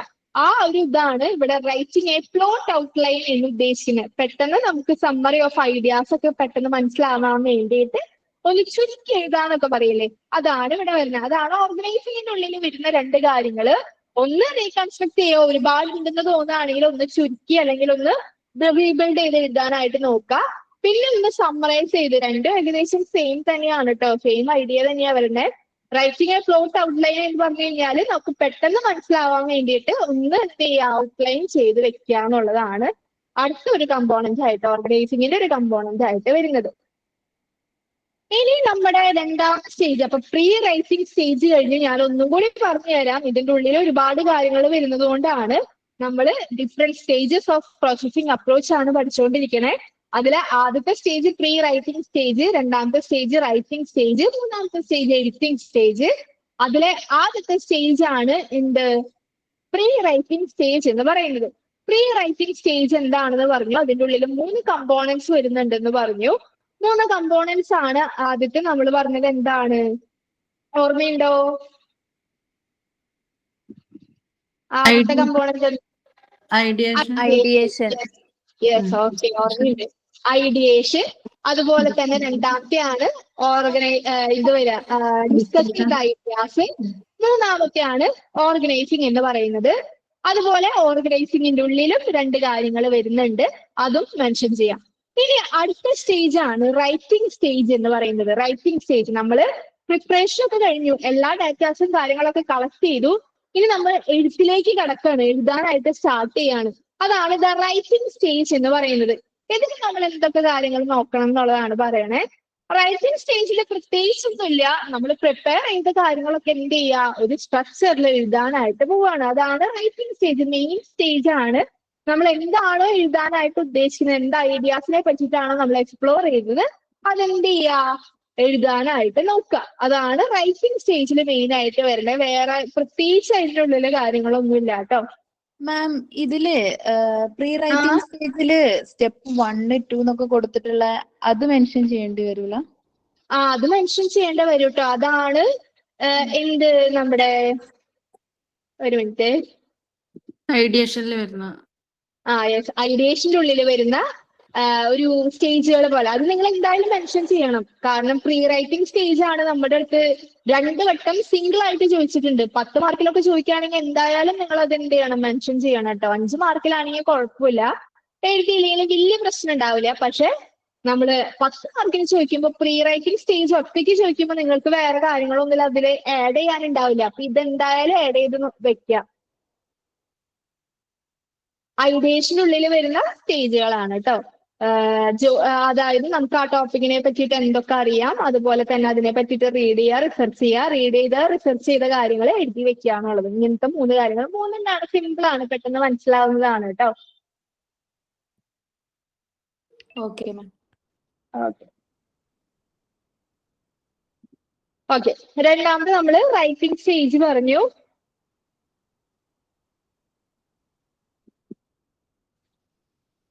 ഇതിൽ വരുന്നൊരു ബുദ്ധിമുട്ട് പറയുകയാണെങ്കിൽ റൈറ്റിംഗ് സ്റ്റേജിലാണ് ആൾക്കാർക്ക് കുറച്ച് ടഫ് ആയിട്ട് അനുഭവിക്കുന്ന ഒരു സ്റ്റേജ് എന്ന് പറയുകയാണെങ്കിൽ അതാണ് സ്റ്റാർട്ടിങ് ട്രബിൾ എന്ന് പറയുന്നത് കേട്ടോ. ഒരുപാട് ആൾക്കാർ എഴുതാൻ സ്റ്റാർട്ട് ചെയ്യുമ്പോൾ എന്തുണ്ടാവും, അവർക്ക് എത്ര പ്രിപ്പയർ ചെയ്തിട്ടുണ്ടെങ്കിലും ഒരു സ്റ്റാർട്ടിങ് വരാനായിട്ട് സ്റ്റാർട്ടിങ് ട്രബിൾ എന്നൊക്കെ പറയില്ലേ, അത് ആൾക്കാർക്ക് അനുഭവപ്പെടുന്നതായിട്ട് കണ്ടിട്ടുണ്ട്. ഒരുപാട് ആൾക്കാർക്ക് സെൽഫ് ഡൗട്ട് തോന്നാറുണ്ട്. ഞാൻ എഴുതിയത് ശരിയാണോ, ഞാൻ എഴുതിയത് ഇങ്ങനെ തന്നെയാണോ എഴുതേണ്ടത് എന്നുള്ള കാര്യങ്ങളിലൊക്കെ കുറച്ച് എന്ത് ചെയ്യുക, ബുദ്ധിമുട്ടുകൾ വരുന്നുണ്ട്. അപ്പൊ ഇങ്ങനെയുള്ള സമയത്ത് ആൾക്കാർ യൂസ് ചെയ്യുന്നതാണ് ഫ്രീ റൈറ്റിംഗ് എന്ന് പറയുന്നത്. നമ്മുടെ മനസ്സിലേക്ക് എന്താണോ വരുന്നത് അത് എഴുതുന്നതിനെയാണ് ഫ്രീ റൈറ്റിംഗ് എന്ന് പറയുന്നത്. എന്നിട്ട് അത് ആരെങ്കിലുമൊക്കെ ആയിട്ടൊന്ന് ഡിസ്കസ് ചെയ്തത് ഏകദേശം ഓക്കെ ആണ് എന്നുള്ള രീതിക്ക് വന്നു കഴിഞ്ഞാൽ അതെന്ത് ചെയ്യുക, ഫെയർ ആയിട്ട് എഴുതാനായിട്ട് നോക്കുക എന്നുള്ളതാണ് മെയിനായിട്ട് വരുന്നത്. ഇപ്പൊ റൈറ്റിംഗ് സ്റ്റേജിൽ എന്താണെന്നുള്ളത് പറഞ്ഞു, നമ്മൾ കളക്ട് ചെയ്തതും വെച്ചിട്ടുള്ള കാര്യങ്ങൾ നമ്മൾ എന്ത് ചെയ്യുക, നമ്മൾ എഴുതുക.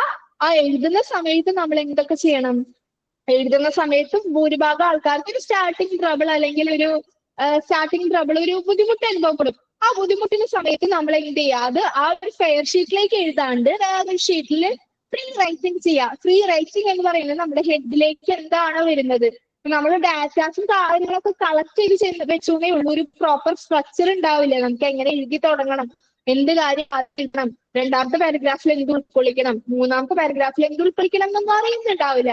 അപ്പൊ അങ്ങനെ വരുമ്പോൾ നമ്മൾ എന്ത് ചെയ്യുക, ഫസ്റ്റ് തൊട്ട് ഫ്രീ റൈറ്റിംഗ് ചെയ്ത് നോക്കുക. അതായത് നമ്മുടെ തലയിൽ എന്താണോ വരുന്ന ഐഡിയാസ് വെച്ചിട്ടൊന്ന് എഴുതി നോക്കുക. എന്നിട്ട് അതൊന്ന് ക്രോസ് ചെക്ക് ചെയ്തിട്ട് നമ്മൾ എന്ത് ചെയ്യുക, ഫെയറിലേക്ക് എഴുതാനായിട്ട് നോക്കുക എന്നുള്ളതാണ് റൈറ്റിംഗ് സ്റ്റേജിൽ മെയിനായിട്ട് വരുന്ന ഒരു ഭാഗം.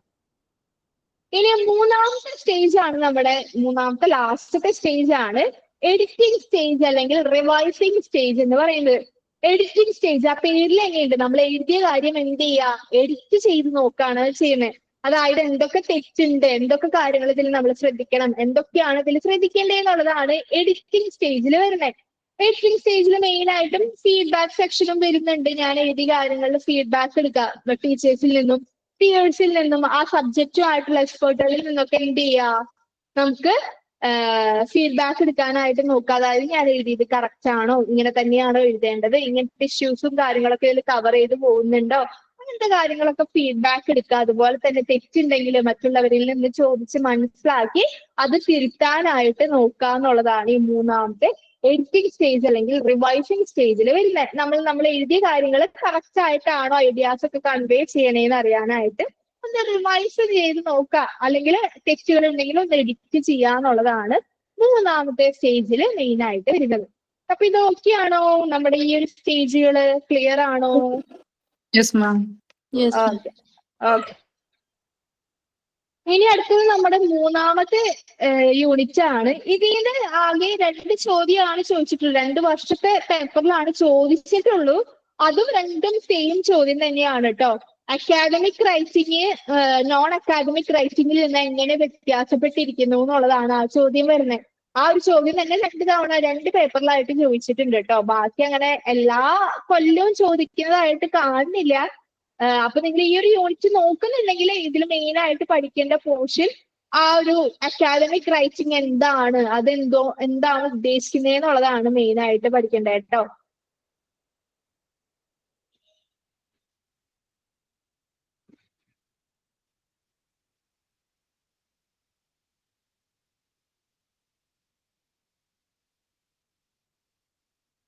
ഓക്കെ, ഇവിടെ തൊട്ട് വാട്ട് ഈസ് അക്കാദമിക് റൈറ്റിംഗ് തൊട്ടിട്ടുള്ള ഒരു പോർഷൻ ആണ് നിങ്ങൾ മെയിൻ ആയിട്ട് ഈ ഒരു യൂണിറ്റ് 3 പഠിക്കേണ്ടത്. ഇതിൽ നിന്ന് വന്നിട്ടുള്ള ചോദ്യം ഞാനൊന്ന് ജസ്റ്റ് പറഞ്ഞു തരാം എങ്ങനെയാണെന്നുള്ളത്. Explain with suitable example how academic writing is different from non academic writing. എങ്ങനെയാണ് അക്കാദമിക് റൈറ്റിംഗ് നോൺ അക്കാദമിക് റൈറ്റിംഗിൽ നിന്ന് വ്യത്യാസപ്പെട്ടിരിക്കുന്നത് എന്നുള്ളതാണ് ചോദ്യം മെയിൻ ആയിട്ട് ചോദിച്ചിരിക്കുന്നത്. ചോദ്യം മാത്രമാണ് ഈ ഒരു യൂണിറ്റിൽ നിന്ന് വന്നിട്ടുള്ളൂ കേട്ടോ. അപ്പോ നമുക്കത് നോക്കാം. അക്കാദമിക് റൈറ്റിംഗ് എന്താണ്? ഇത് കൂടുതലും അക്കാദമിക് റിലേറ്റഡ് ആയിട്ടുള്ള, അതായത് സെൽഫ് റിസർച്ച് ചെയ്യുന്നവരായിരിക്കാം, ടീച്ചേഴ്സ് ആയിരിക്കാം, സ്റ്റുഡൻസ് ആയിരിക്കാം, ഇവരൊക്കെയാണ് കൂടുതലായിട്ടും അക്കാദമിക് റൈറ്റിംഗ് യൂസ് ചെയ്യുന്നത്. കൂടുതലായിട്ടും എന്താണ് ഒരു ഫോം ഓഫ് റൈറ്റിംഗ് എന്ന് പറയുന്നത് കൂടുതലായിട്ട് ഫോളോ ചെയ്യുന്നത് ഇവരൊക്കെയാണ്. ടീച്ചേഴ്സ്, സ്റ്റുഡൻസ് അല്ലെങ്കിൽ റിസർച്ചേഴ്സ് ഒക്കെയാണ് കൂടുതലും അവര് ഈ ഒരു അക്കാദമിക് ഫോം റൈറ്റിംഗ് ചൂസ് ചെയ്യുന്നത്. ഇതിൽ കൂടുതലായിട്ട് ഇതിന്റെ പ്രത്യേകത നോക്കുകയാണെങ്കിൽ, അക്കാദമിക് റൈറ്റിംഗിന്റെ ഒരു മെയിൻ ഫീച്ചർ നോക്കുകയാണെങ്കിൽ ഭയങ്കരമായിട്ട് നമുക്ക് അറിവ് തരുന്ന ഒരു ഫോം ഓഫ് റൈറ്റിംഗ് ആണ്. നമുക്ക് നോളജ് കോൺട്രിബ്യൂട്ട് ചെയ്യുന്ന അല്ലെങ്കിൽ നോളജ് ഷെയർ ചെയ്ത് തരുന്ന അല്ലെങ്കിൽ നോളജ് പ്രൊഡ്യൂസ് ചെയ്യുന്ന തരത്തിലുള്ള റൈറ്റിംഗ് ആണ് അക്കാദമിക് റൈറ്റിംഗ് എന്ന് പറയുന്നത്. ഇതിൽ നമ്മൾ കൂടുതലായിട്ട് അക്കാദമിക് പീപ്പിളിനെ, അക്കാദമിക് റിലേറ്റഡ് ആയിട്ടുള്ള പീപ്പിളിനെ സഹായിക്കുന്നതാണ്. അതാണ് ഞാൻ നേരത്തെ പറഞ്ഞ ടീച്ചേഴ്സ്, കുട്ടികൾ അല്ലെങ്കിൽ റിസർച്ച് ചെയ്യുന്നവരെയൊക്കെ കൂടുതലായിട്ട് ഹെൽപ്പ് ചെയ്യുന്ന റൈറ്റിംഗ് ആണ് അക്കാദമിക് റൈറ്റിംഗ് എന്ന് പറയുന്നത്. അതുപോലെ തന്നെ നമുക്ക് ഈ ഒരു അക്കാദമിക് റൈറ്റിംഗിന്റെ ഒരു പ്രത്യേകത നോക്കുകയാണെങ്കിൽ, വായിച്ചു നോക്കി കഴിഞ്ഞു കഴിഞ്ഞാൽ പെട്ടെന്ന് തന്നെ കുറെ കാര്യങ്ങൾ അറിയാനായിട്ടും അറിവ് കൂടുന്നു പറയില്ലേ, അതാണ് മെയിൻ ആയിട്ട് അതിന്റെ ഒരു ലക്ഷ്യം അല്ലെങ്കിൽ ഉദ്ദേശം എന്ന് പറയുന്നത്. നോളജ് പ്രൊഡക്ഷനും അതുപോലെ തന്നെ നോളജ് ഷെയറിങ്ങും ആണ് മെയിൻ ആയിട്ട് അക്കാദമിക് റൈറ്റിംഗിന്റെ ഒരു ലക്ഷ്യം എന്ന് പറയുന്നത്. നോളജ് പ്രൊഡക്ഷൻ, നമ്മളുടെ അറിവ് ഉണ്ടാക്കിയെടുക്കുക, അത് മറ്റുള്ളവരിലേക്കും എത്തിക്കുക എന്നുള്ളതാണ് ഇതിന്റെ ഒരു മെയിൻ ലക്ഷ്യമായിട്ട് വരുന്നത്. നോളജ് പ്രൊഡക്ഷൻ എന്ന് പറഞ്ഞു കഴിഞ്ഞാൽ ഞാൻ പറഞ്ഞ പോലെ തന്നെ നമുക്ക് അറിയാത്ത കാര്യങ്ങൾ ഉണ്ട്, അല്ലെങ്കിൽ ഒരുപാട് കാര്യങ്ങൾ നമുക്ക് അറിയില്ല, ആ ഒരു കാര്യങ്ങളെ പറ്റിയിട്ടുള്ള അറിവ് ഉണ്ടാക്കി തരിക എന്നുള്ളതാണ് മെയിൻ ആയിട്ട് നോളജ് പ്രൊഡക്ഷൻ വരുന്നത്. അതുപോലെ തന്നെ നോളജ് ഷെയറിംഗ് എന്ന് പറഞ്ഞു കഴിഞ്ഞാൽ എന്താണ്? നമുക്കറിയാവുന്ന കാര്യങ്ങൾ മറ്റുള്ളവർക്കും കൂടെ ഷെയർ ചെയ്ത് കൊടുക്കാം. നമ്മൾ മാത്രം പോരാ, മറ്റുള്ളവരും കൂടെ അറിയണം എന്നുള്ള രീതിയിൽ എല്ലാ അക്കാദമിക് പീപ്പിൾക്കും നമ്മൾ ആ ഒരു നോളജ് എത്തിച്ചു കൊടുക്കുക എന്നുള്ളതാണ് നോളജ് ഷെയറിംഗിലൂടെ ഉദ്ദേശിക്കുന്നത്. അപ്പോ അക്കാദമിക് റൈറ്റിംഗ് എന്ന് പറയുന്നത് കൂടുതൽ യൂസ് ചെയ്യുന്ന ടീച്ചേഴ്സും സ്റ്റുഡൻസും ഒക്കെയാണ്. ഇതിന്റെ മെയിൻ ലക്ഷ്യം അല്ലെങ്കിൽ മെയിൻ ആയിട്ട് അക്കാദമിക് റൈറ്റിംഗ് എന്ന് പറയുന്നത് എന്താണെന്ന് വെച്ച് കഴിഞ്ഞാൽ നമ്മുടെ അറിവ് കൂടാനായിട്ടും അതുപോലെ തന്നെ മറ്റുള്ളവരിലേക്ക് എത്തിച്ചു കൊടുക്കാനാണ് യൂസ് ചെയ്യുന്നതെന്നുള്ളത്.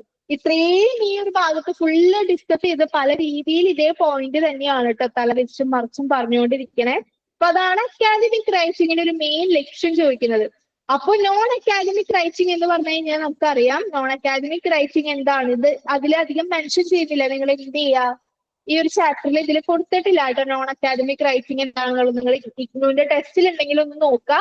അതുപോലെ ഞാൻ ജനറൽ ആയിട്ടൊരു ഐഡിയ പറഞ്ഞു തരാണെങ്കിൽ അക്കാദമിക് അതായത് അക്കാദമിക് റിലേറ്റഡ് ആയിട്ടുള്ള ഒന്നല്ല. നോൺ അക്കാദമിക് റൈറ്റിംഗ് എന്ന് പറയുമ്പോൾ എല്ലാവർക്കും യൂസ് ചെയ്യുന്നതാണ്, full all common people use ചെയ്യുന്നതാണ്. അതുപോലെ തന്നെ അധികം നോളജ് ഷെയറിങ്ങും പ്രൊഡക്ഷനും ഒന്നും വരണില്ല നോൺ അക്കാദമിക് റൈറ്റിംഗ് എന്ന് പറഞ്ഞാൽ. അക്കാദമിക് റൈറ്റിംഗ് ആണ് ഫുള്ളി സ്ട്രക്ചേർഡ് ആയിട്ടുള്ള അല്ലെങ്കിൽ ഫുള്ളി ആ ഒരു ഫോമിൽ പോകുന്ന അക്കാദമിക് റൈറ്റിംഗ് ആണ്. നിങ്ങൾ എന്ത് ചെയ്യുക, ChatGPT ഇപ്പൊ യൂസ് ചെയ്യുന്നവരാണെന്നുണ്ടെങ്കിൽ ജസ്റ്റ് ഒന്ന് സെർച്ച് ചെയ്ത് നോക്കാം ഡിഫറൻസ് ബിറ്റ്വീൻ. അപ്പൊ ഒരു ടേബിൾ വൈസ് നിങ്ങൾക്ക് എന്തായാലും നോട്ട് കിട്ടും.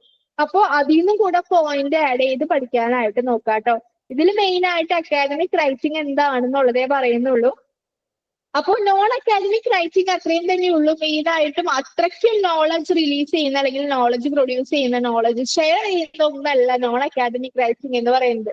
അക്കാദമിക് റൈറ്റിംഗിലാണ് കൂടുതലായിട്ടും എഡ്യൂക്കേഷണൽ പർപ്പസിന് യൂസ് ചെയ്യുന്നതാണ്. നമ്മൾ കോളേജ് അല്ലെങ്കിൽ സ്കൂള് ഇങ്ങനെയുള്ള എഡ്യൂക്കേഷണൽ പർപ്പസിന് നമ്മുടെ ഐഡിയാസും നോളജ് ഒക്കെ ഇൻക്രീസ് ആവാനും യൂസ് ചെയ്യുന്നതാണ് അക്കാദമിക് റൈറ്റിംഗ് എന്ന് പറയുന്നത്. അപ്പോൾ ഇതുകൾ അങ്ങനെയാണ് വരുന്നത്. അപ്പൊ നമ്മുടെ അടുത്ത് ചോദിച്ചത് ഡിഫറൻസ് ആണ് കേട്ടോ. മെയിൻ ആയിട്ടും ഡിഫറൻസും ആണ് ആ ഒരു ക്വസ്റ്റ്യനിൽ ചോദിച്ചിട്ടുള്ളത്. Difference between academic writing and non academic writing ആണ് ക്വസ്റ്റ്യൻ വരണേ. അപ്പോ അത് എന്തായാലും നോക്കാം. ഇനി നമ്മൾ പറഞ്ഞു ഷെയറിംഗ് ഉണ്ടെന്ന് പറഞ്ഞു. അതായത് നോളജ് പ്രൊഡക്ഷനും നോളജ് ഷെയറിംഗും ആണ് നമ്മുടെ മെയിൻ കണ്ടന്റ് അല്ലെങ്കിൽ മെയിൻ ഉദ്ദേശം എന്തിന്റെ, ഈ ഒരു അക്കാദമിക് റൈറ്റിംഗിന്റെ. ഇതിൽ ഷെയറിംഗ് എന്ന് പറയുമ്പോൾ രണ്ട് രീതിയിലുള്ള ഷെയറിംഗ് ആണ് വരുന്നത്. ഒന്ന് ഷെയറിംഗ് വിത്ത് അക്കാഡമിക്സും അടുത്തത് ഷെയറിംഗ് വിത്ത് ദ ജനറൽ പബ്ലിക്കും ആണ് വരുന്നത്. ഈ രണ്ട് ഷെയറിംഗ് ആണ്, രണ്ട് രീതിയിലാണ് നമ്മൾ നോളജ് ഷെയർ ചെയ്യുന്നത്. അതിൽ ആദ്യത്തെ ഷെയറിംഗ് ആണ് ഷെയറിംഗ് വിത്ത് അക്കാഡമിക്സ് എന്ന് പറയുന്നത്. അതായത് പക്ക പ്രോപ്പർ ആയിട്ടുള്ള സബ്ജക്റ്റുകൾ, നമ്മൾ പഠിക്കുന്ന ഓരോ സബ്ജക്റ്റുകൾ വിഷയങ്ങളൊക്കെ എന്താണ്, നമ്മളെ അക്കാഡമിക്സ് റിലേറ്റഡ് ആയിട്ടുള്ള ഷെയറിംഗ് ആണ്. നമുക്കിപ്പോ ഈ നമ്മൾ പഠിക്കുന്ന കാര്യങ്ങൾ കോളേജിലാവട്ടെ, നിങ്ങളിപ്പോ പഠിക്കുന്നതാവട്ടെ, എല്ലാം എന്താണ് ഒരുപാട് ടെക്സ്റ്റ് ബുക്കുകൾ ബേസ്ഡ് ആയിട്ട് ആണ് നമ്മൾ എല്ലാവരും പഠിക്കണേ. ഇത് അക്കാഡമിക് റിലേറ്റഡ് ആയിട്ടുള്ള ഷെയറിംഗ് ആണ്. അതായത് മുമ്പ് ഓരോരുത്തർ കണ്ടുപിടിച്ചിട്ടുള്ള അല്ലെങ്കിൽ മുമ്പ് ഓരോരുത്തർ സെറ്റ് ചെയ്ത് വെച്ചിട്ടുള്ള കാര്യങ്ങൾ നമുക്ക് പകർന്നു തരാണ് ചെയ്യണം. അക്കാഡമിക് റിലേറ്റഡ് ആയിട്ട് പകർന്നു തരാണ് ചെയ്യണേ. നമ്മൾ എന്തിലാണ് എന്ത് സബ്ജക്റ്റ് എടുത്താണ് പഠിക്കണത്. ഇപ്പൊ നമ്മൾ സൈക്കോളജി ആണെന്നുണ്ടെങ്കിൽ സൈക്കോളജി റിലേറ്റഡ് ആയിട്ടുള്ള ബുക്കുകളും കാര്യങ്ങളും ആണ് നമ്മൾ കൂടുതൽ ഫോക്കസ് ചെയ്ത് പഠിക്കണേ. ഇങ്ങനെയുള്ള നമ്മുടെ അറിവിനെ വർദ്ധിപ്പിക്കുന്നത് അക്കാഡമിക് റിലേറ്റഡ് ഷെയറിംഗ് ആണ് കേട്ടോ. നമ്മൾ എഡ്യൂക്കേഷണൽ ഇൻസ്റ്റിറ്റ്യൂഷനിൽ അല്ലെങ്കിൽ ടീച്ചേഴ്സ്, സ്റ്റുഡൻസ്, റിസർച്ചേഴ്സ് ഒക്കെ യൂസ് ചെയ്ത് പഠിപ്പിക്കാനായിട്ടും അതുപോലെ തന്നെ എല്ലാ കുട്ടികളും പഠിക്കുന്നത് അക്കാഡമിക് റിലേറ്റഡ് ആയിട്ടുള്ള കാര്യങ്ങളാണ്, അല്ലെങ്കിൽ അതിൻ്റെ ഉള്ളിൽ വരുന്നതും സബ്ജക്റ്റ് വൈസ് ഉള്ള കാര്യങ്ങളാണ്.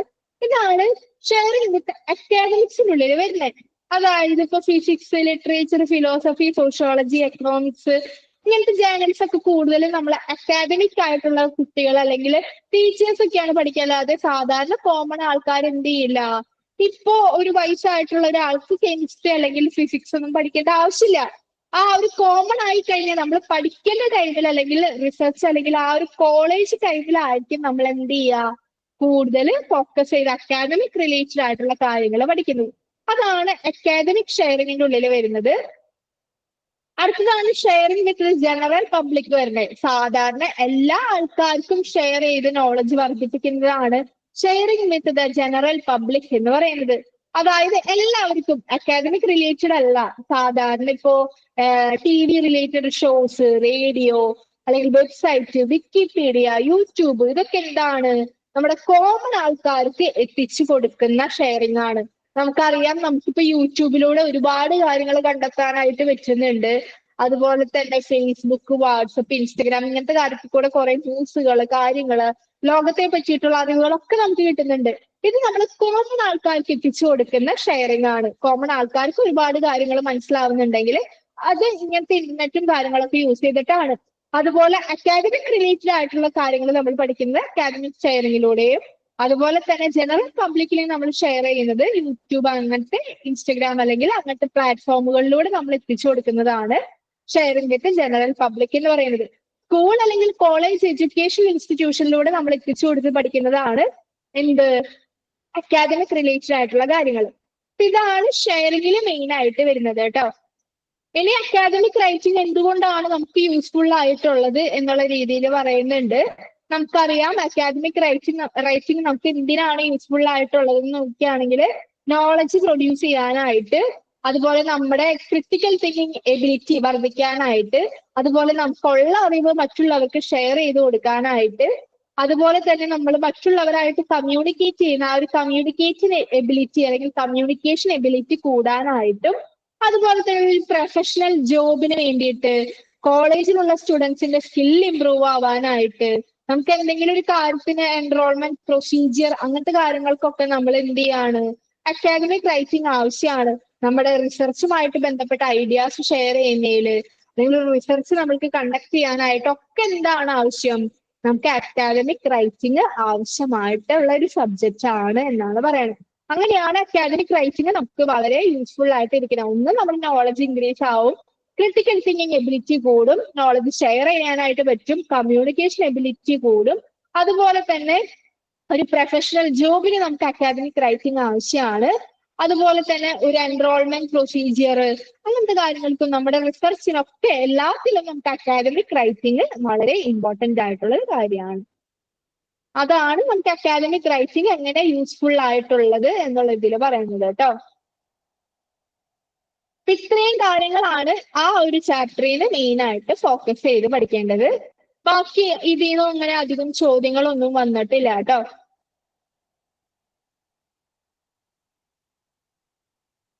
എങ്ങനെ അക്കാദമിക് റൈറ്റിങ്ങും നോൺ അക്കാദമിക് റൈറ്റിങ്ങും തമ്മിലുള്ള ഡിഫറൻസ് ആണ് പിന്നെ മെയിൻ ആയിട്ട് വന്നത്. അപ്പൊ അത് എന്തായാലും ആ ഒരു പോർഷൻ പഠിക്കാനായിട്ട് നോക്കുക. ഈ ഒരു തേർഡ് ചാപ്റ്ററിന് ആ ഒരു പോർഷൻ പഠിക്കാനായിട്ട് നോക്കുക കേട്ടോ. ഇത് ഓക്കെ അല്ലേ? ക്ലിയർ ആണോ? ഓക്കെയാണ് മാം. ഓക്കെ.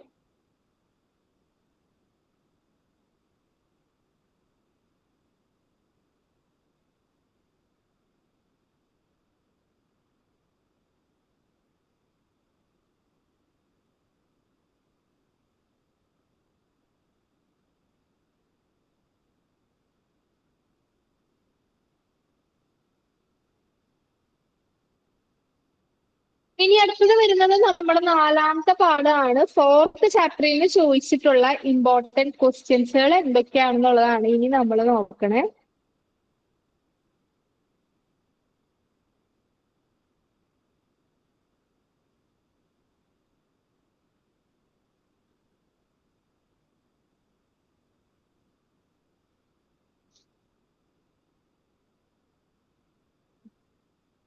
ഫോർത്ത് ചാപ്റ്ററിന് മെയിൻ ആയിട്ട് ഈ ഒരു ചാപ്റ്ററിൽ നമ്മൾ കൂടുതൽ ഡിസ്കസ് ചെയ്യുന്നത് അതർ ഡിസിപ്ലിൻസ് ആയിട്ടുള്ള ബന്ധമാണ് കേട്ടോ. അതായത് അക്കാദമിക് റേറ്റിംഗ് പല ഡിസിപ്ലിൻസ് എന്ന് ഉദ്ദേശിക്കുന്നത് പല ബ്രാഞ്ചുകളിൽ എങ്ങനെയാണ് പ്രവർത്തിക്കണേ, ഏതൊക്കെ മേഖലയാണെന്നുള്ള രീതിയിലാണ് ഈ ഒരു ചാപ്റ്ററിൽ മെയിൻ ആയിട്ട് പറയണേ. അതായത് നാച്ചുറൽ ആൻഡ് അപ്ലൈഡ് സയൻസസിൽ എങ്ങനെയാണ്, അതായത് കെമിസ്ട്രി, ഫിസിക്സ്, ബയോളജി ഇങ്ങനത്തെ സബ്ജക്റ്റിൽ അക്കാദമിക് റൈറ്റിംഗ് എങ്ങനെയാണ്, അതുപോലെ തന്നെ ഹ്യൂമാനിറ്റീസിൽ എങ്ങനെയാണ്, സോഷ്യൽ സയൻസിൽ എങ്ങനെയാണ്, ബിസിനസ് സ്റ്റഡീസിൽ എങ്ങനെയാണ്, ഇങ്ങനെ അതർ ഡിസിപ്ലിൻസ് ആയിട്ടുള്ള അക്കാദമിക് റൈറ്റിംഗിന്റെ ബന്ധമാണ് ഈ ഒരു ചാപ്റ്ററിൽ മെയിൻ ആയിട്ട് പറയണത്. ഈ ഒരു പോർഷനിൽ തന്നെയാണ് ഇതിൽ നിന്ന് ചോദ്യങ്ങൾ ചോദിച്ചിട്ടുള്ളത്. ഇത് മെയിൻ ആയിട്ട് ഇതിന്റെ ക്വസ്റ്റ്യൻ ഞാൻ ഒരെണ്ണം വായിക്കാം. Identify any 4 disciplines covered under the stream business and professional studies, discuss its general features. ഇങ്ങനെയാണ് ചോദ്യം വന്നിരിക്കുന്നത്. അതായത് ബിസിനസ് അല്ലെങ്കിൽ പ്രൊഫഷണൽ സ്ട്രീമിന്റെ ഉള്ളിൽ വരുന്ന ഡിസിപ്ലിനുകൾ ഏതൊക്കെയാണ്, ഏതൊക്കെ സബ്ജക്റ്റുകൾ വരുന്നുണ്ട്, അതിൽ അക്കാദമിക് റൈറ്റിംഗ് എങ്ങനെയാണ്, അതിലെ ഫീച്ചേഴ്സും കാര്യങ്ങളൊക്കെ ചോദിച്ചിട്ടുണ്ട്. ഇതേപോലെ തന്നെ ഹ്യൂമാനിറ്റീസിന്റെ അണ്ടറിൽ വരുന്ന സ്ട്രീമുകൾ ഏതാണെന്ന് ചോദിച്ചിട്ടുണ്ട്. അതുപോലെ തന്നെ നമ്മൾ ഫസ്റ്റ് ഇപ്പോൾ നേച്ചുറൽ ആൻഡ് അപ്ലൈഡ് സയൻസസിന്റെ ഉള്ളിൽ വരുന്ന സ്ട്രീമുകൾ ഏതൊക്കെയാണെന്ന് ചോദിച്ചിട്ടുണ്ട്. അങ്ങനെ എല്ലാത്തിന്റെ ഉള്ളിൽ വരുന്ന ഇപ്പൊ നാച്ചുറൽ ആൻഡ് അപ്ലൈഡ് സയൻസിന്റെ ഉള്ളിൽ വരുന്ന ഡിസിപ്ലിൻസുകൾ ഏതൊക്കെയാണ്, അതുപോലെ ബിസിനസ് അല്ലെങ്കിൽ അതർ പ്രൊഫഷണൽ ആ ഒരു ഇതിന്റെ ഉള്ളിൽ വരുന്ന സ്ട്രീമുകൾ ഏതൊക്കെയാണ്, അതുപോലെ തന്നെ ഹ്യൂമാനിറ്റീസിന്റെ ഉള്ളിൽ വരുന്ന സ്ട്രീമുകൾ ഏതൊക്കെയാണ്, ഇങ്ങനെ സ്ട്രീം വൈസ് ചോദിച്ചിട്ടുണ്ട്. എന്നിട്ട് അത് നിങ്ങളുടെ അടുത്ത് ഡിസ്കവർ ചെയ്തിട്ട് അതിനെ പറ്റിയിട്ട് എഴുതാനായിട്ടാണ് പറഞ്ഞേക്കണേ. ഇപ്പോ ഞാൻ ആദ്യത്തെ പറഞ്ഞുതരാം. നാച്ചുറൽ ആൻഡ് അപ്ലൈഡ് സയൻസസ് എന്ന് പറയുന്നത് നാച്ചുറൽ ആൻഡ് അപ്ലൈഡ് സയൻസസിലും വരുന്ന സ്ട്രീമുകൾ ഏതൊക്കെയാണെന്നുള്ളത് ജസ്റ്റ് വായിച്ചു നോക്കിയിട്ട് ഗെസ് ചെയ്യാൻ പറ്റുന്നുണ്ടോ നിങ്ങൾക്ക് ഏതൊക്കെയാണെന്നുള്ളത്? നാച്ചുറൽ ആൻഡ് അപ്ലൈഡ് സയൻസസ് അതിന്റെ ഉള്ളിൽ വരുന്ന ഡിസിപ്ലിൻസ് ഇവിടെ മെയിൻ ആയിട്ട് പറയുന്നുണ്ട് കേട്ടോ. നിങ്ങളൊന്ന് ഗെസ് ചെയ്ത് പറഞ്ഞു നോക്കൂ, അപ്പോഴാണ് നിങ്ങൾക്ക് പെട്ടെന്ന് കിട്ടുള്ളൂ. ഇതിന്റെ ഉള്ളിൽ ഫസ്റ്റത്തെ വരി പറയുന്നുണ്ട് കേട്ടോ.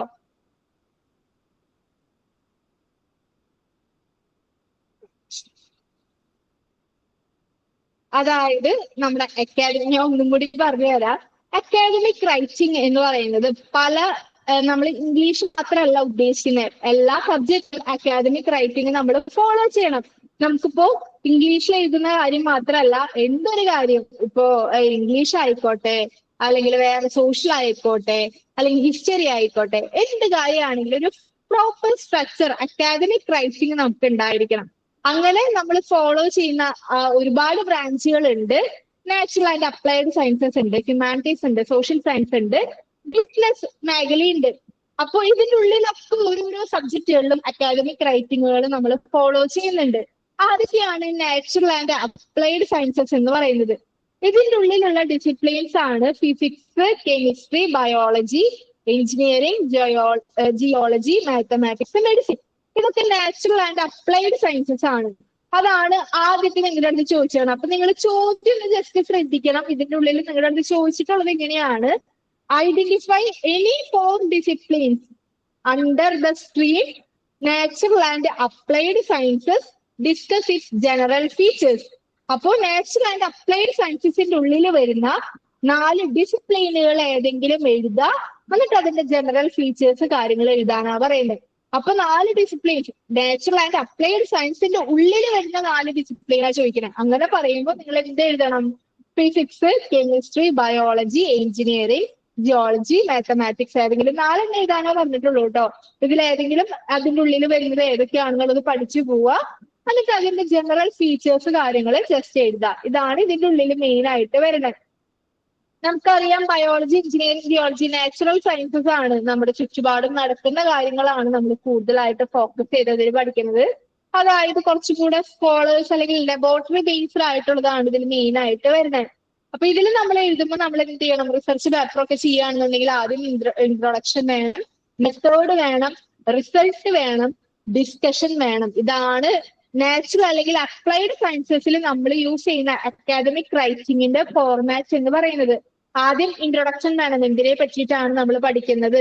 നമുക്കറിയാം കെമിസ്ട്രി ആയാലും ഫിസിക്സ് ആയാലും ഒക്കെ എക്സ്പെരിമെന്റ് ബേസ്ഡ് ആയിട്ട് പോകുന്ന സബ്ജക്റ്റുകളാണ്. അപ്പൊ അതിൽ അക്കാദമിക് റൈറ്റിംഗ് നമുക്ക് എടുത്ത് നോക്കിയാൽ അറിയാം, ആദ്യം എന്തിനെ പറ്റിയിട്ടാണ് എക്സ്പെരിമെന്റ് ചെയ്യുന്നത്, എന്താണ് ഇതിൽ നമ്മൾ പഠിക്കുന്നത് എന്നായിരിക്കും. അപ്പൊ ഇൻട്രൊഡക്ഷൻ വേണം. രണ്ടാമത്തെ മെത്തേഡ്, നമ്മൾ ആ എക്സ്പെരിമെന്റ് കണ്ടക്ട് ചെയ്യുന്ന ആ ഒരു മെത്തേഡ് ആയിരിക്കും രണ്ടാമത് വരാം. മൂന്നാമത് നമുക്ക് ആ ഒരു എക്സ്പെരിമെന്റ് ചെയ്തിട്ട് കിട്ടുന്ന റിസൾട്ട്.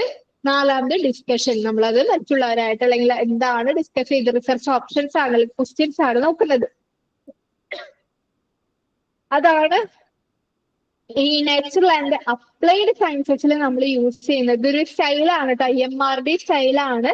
ഈ സ്റ്റൈലാണ് കൂടുതലായിട്ടും റിസർച്ചുകൾ ചെയ്യാനായിട്ട് ഈ നാച്ചുറൽ അല്ലെങ്കിൽ അപ്ലൈഡ് സയൻസിൽ യൂസ് ചെയ്യുന്ന സ്റ്റൈൽ എന്ന് പറയുന്നത്. അക്കാദമിക് റൈറ്റിംഗ് അല്ലെങ്കിൽ ഇങ്ങനത്തെ ഒരു ഫോമാണ് കൂടുതലും യൂസ് ചെയ്യുന്നത്, IMRD സ്റ്റൈല്. എന്തിലാണ്? നാച്ചുറൽ ആൻഡ് അപ്ലൈഡ് സയൻസസിലാണ് യൂസ് ചെയ്യുന്നത് കേട്ടോ. അപ്പൊ നിങ്ങളുടെ അടുത്ത് ഇനി ചോദിച്ചു കഴിഞ്ഞു കഴിഞ്ഞാൽ നിങ്ങൾ എഴുതേണ്ടത് ഇങ്ങനെയാണ്. നമ്മുടെ അടുത്ത് ചോദിച്ചിരിക്കുന്ന ഏതെങ്കിലും 4 ഡിസിപ്ലിൻസ് നാച്ചുറൽ ആൻഡ് അപ്ലൈഡ് സയൻസസിന്റെ ഉള്ളിൽ വരുന്ന ഏതെങ്കിലും 4 ഡിസിപ്ലിൻസ് എഴുതാം. അതിന്റെ ജനറൽ ഫീച്ചേഴ്സ് എഴുതാനായിട്ട് പറയുകയാണെങ്കിൽ എന്ത് എഴുതണം?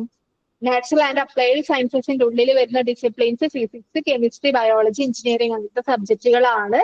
ഇത് മെയിൻ ആയിട്ടും കുറച്ച് എക്സ്പെരിമെന്റൽ ബേസ്ഡ് ആയിട്ട് നമ്മുടെ ചുറ്റുമുള്ള നാച്ചുറൽ വേൾഡിനെ പറ്റിയിട്ട് പറയുന്നതാണ്.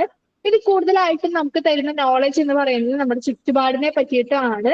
ഇതിൽ കൂടുതലായിട്ട് റിസർച്ച് പേപ്പറൊക്കെ കണ്ടക്ട് ചെയ്യുകയാണെങ്കിൽ എക്സ്പെരിമെന്റ് ബേസ്ഡ് അല്ലെങ്കിൽ ലബോറട്ടറി ബേസ്ഡ് ആണ്. എന്നിട്ട് IMRD സ്റ്റൈൽ ഉണ്ട്. ആദ്യം ഇൻട്രൊഡക്ഷൻ, മെത്തേഡ്, റിസൾട്ട്, ഡിസ്കഷൻ എന്ന് പറയുന്ന ഒരു ഫോർമാറ്റ് ആണ് നാച്ചുറൽ അല്ലെങ്കിൽ അപ്ലൈഡ് സയൻസിലുള്ള ഡിസിപ്ലിൻസ് ഒക്കെ യൂസ് ചെയ്യുന്നത്. ഇങ്ങനെയാണ് ഈ ഒരു പോർഷൻ എഴുതേണ്ടത്. ഇത് ഓക്കെ ആണോ? ക്ലിയർ ആണോ? മനസ്സിലായോ? Okay ma'am. ഓക്കെ.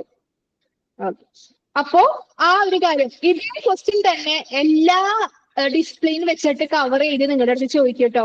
അപ്പൊ ആദ്യം ഞാൻ പറഞ്ഞത് identify any discipline covered under the stream business and professional studies discuss general features എന്നുള്ളതാണ്.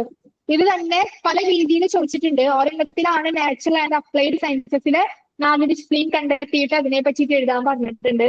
അതുപോലെ ഒരെണ്ണത്തിൽ identify any 4 discipline covered under the stream humanities discuss its general features. അങ്ങനെ എല്ലാ സ്ട്രീമുകളുടെ പേര് വെച്ചിട്ടും നിങ്ങളുടെ അടുത്ത് ചോദിക്കാം ഈ ഒരു ചോദ്യം. ഒരു 3 സ്ട്രീമാണ് മെയിൻ ആയിട്ട് ചോദിച്ചിട്ടുള്ളത്. ആദ്യത്തെ ഞാൻ പറഞ്ഞ നാച്ചുറൽ ആൻഡ് അപ്ലൈഡും പിന്നെ സോഷ്യൽ സയൻസ് ചോദിച്ചിട്ടില്ല. ഇതിന്റെ ഉള്ളിൽ അധികം സ്ട്രീമുകളൊന്നും വരുന്നില്ല. സോഷ്യൽ സയൻസ് ബേസ്ഡ് ആയിട്ട് നമുക്കറിയാം ഹിസ്റ്ററി, അതുപോലെ തന്നെ ജോഗ്രഫി അങ്ങനത്തെ കാര്യങ്ങൾ തന്നെയാ വരുന്നത്. അതാണ് അതിന്റെ ഉള്ളിൽ വരുന്ന മെയിൻ ആയിട്ട്. ഹ്യൂമൻസിനെ പറ്റിയിട്ട് പഠിക്കുകയാണ് ചെയ്യണത്. നമ്മളെ ആൾക്കാരെങ്ങനെ പെരുമാറുന്നു, ആൾക്കാരുടെ ബിഹേവിയറും കാര്യങ്ങളും അങ്ങനത്തെ ബേസ് ചെയ്ത് പഠിക്കുന്നതാണ് ഇവിടെ മെയിൻ ആയിട്ട്. ഇതിലും IMRD ഫോർമാറ്റ് തന്നെയാണ് യൂസ് ചെയ്യണേ. പിന്നെ ഇതിൽ കുറച്ചും കൂടെ ഇന്റർവ്യൂസ്, സർവേ, ഫീൽഡ് ഒബ്സർവേഷൻ ഒക്കെയാണ് ഡാറ്റാസ് കളക്ട് ചെയ്യാനായിട്ട് യൂസ് ചെയ്യുന്നത്. ഇത് അത്രയ്ക്കും ഇമ്പോർട്ടന്റ് അല്ല. ആ ഒരു പോർഷൻ വേണമെങ്കിൽ സ്കിപ്പ് ചെയ്യാം, കാരണം അതിൽ ഇതുവരെ ചോദ്യങ്ങൾ ചോദിച്ചിട്ടില്ല കേട്ടോ. പിന്നെ ഉറപ്പ് പറയാനായിട്ട് പറ്റില്ല, നമുക്കറിയില്ല ഇത് എങ്ങനെ വരും എന്നുള്ളത്. പിന്നെ അടുത്തത് ഹ്യൂമാനിറ്റീസിൽ ചോദിച്ചിട്ടുണ്ട്. ഹ്യൂമാനിറ്റീസ് എന്ന് പറയുന്ന ആ ഒരു സ്ട്രീമിൽ നിന്ന് ചോദിച്ചിട്ടുണ്ട്. ഞാൻ പറഞ്ഞ പോലെ തന്നെ ഏതെങ്കിലും ഡിസിപ്ലിൻസ് ഏതൊക്കെയാണ്, അതുപോലെ തന്നെ അതിന്റെ ജനറൽ ഫീച്ചേഴ്സ് ചോദിച്ചിട്ടുണ്ട്. ഹ്യൂമാനിറ്റീസ് അറിയാം, അതിന്റെ ഉള്ളിൽ വരുന്നത് കുറച്ചും കൂടെ ഹ്യൂമൻ റിലേറ്റഡ് ആയിട്ടുള്ള മനുഷ്യരെ പറ്റിയിട്ട് പഠിക്കുന്നതാണ്. ലാംഗ്വേജ്, ആർട്ട്, അതുപോലെ റിച്വല്, ലിറ്ററേച്ചർ, ഹിസ്റ്ററി ഇങ്ങനത്തെ ഭാഗങ്ങളാണ് അല്ലെങ്കിൽ ഇങ്ങനത്തെ ഡിസിപ്ലിൻസ് ആണ് ഹ്യൂമാനിറ്റീസിന്റെ ഉള്ളിൽ വരുന്നത്. ലാംഗ്വേജ് ഉണ്ട്, ആർട്ട് ഉണ്ട്, റിച്വൽസ് ഉണ്ട്. റിച്വൽസ് എന്ന് പറഞ്ഞു കഴിഞ്ഞാൽ ആചാരങ്ങൾ, അതുപോലെ ലിറ്ററേച്ചർ, സോഷ്യൽ നോംസ്, വാല്യൂസ്, ഇങ്ങനത്തെ കാര്യങ്ങളാണ് കൂടുതലും നമ്മൾ എന്ത് പഠിക്കുന്നത്, ഹ്യൂമാനിറ്റീസിന്റെ ഉള്ളിൽ പഠിക്കുന്നത്. സോഷ്യൽ സയൻസും ഹ്യൂമാനിറ്റീസും ഏകദേശം സെയിം തന്നെയാണ്, രണ്ടും ഏകദേശം സിമിലർ ആണ്. ഇതിന് നമ്മൾ എന്ത് റൈറ്റിംഗ് ആണ് യൂസ് ചെയ്യുന്നതെന്ന് നോക്കി കഴിഞ്ഞു കഴിഞ്ഞാല് ഇതിലെ റിസർച്ച് കുറച്ചും കൂടെ അക്കാദമിക് റൈറ്റിംഗ് തന്നെയാണ്, കുറച്ചും കൂടെ സയന്റിഫിക് ആയിട്ടുള്ള കാര്യങ്ങളാണ് യൂസ് ചെയ്യുന്നത്. നമ്മൾ ഒബ്സർവേഷൻ ആണ് മെയിൻ ആയിട്ടും ഇവിടെ യൂസ് ചെയ്യണത്. റിയൽ ആയിട്ട് ഉള്ള ആൾക്കാരെ ഒബ്സർവ് ചെയ്ത് അത് ഡാറ്റാസ് കളക്ട് ചെയ്ത് എഴുതുക എന്നുള്ളതാണ് മെയിൻ ആയിട്ട് വരുന്നത്. IMRD ഫോർമാറ്റിന്റെ കാര്യമൊന്നും പറയുന്നില്ല കേട്ടോ. അപ്പൊ അതല്ല ഇവിടെ യൂസ് ചെയ്യണം. ഇവിടെ മെയിൻ ആയിട്ട് ഒബ്സർവേഷനും കാര്യങ്ങളുമാണ്.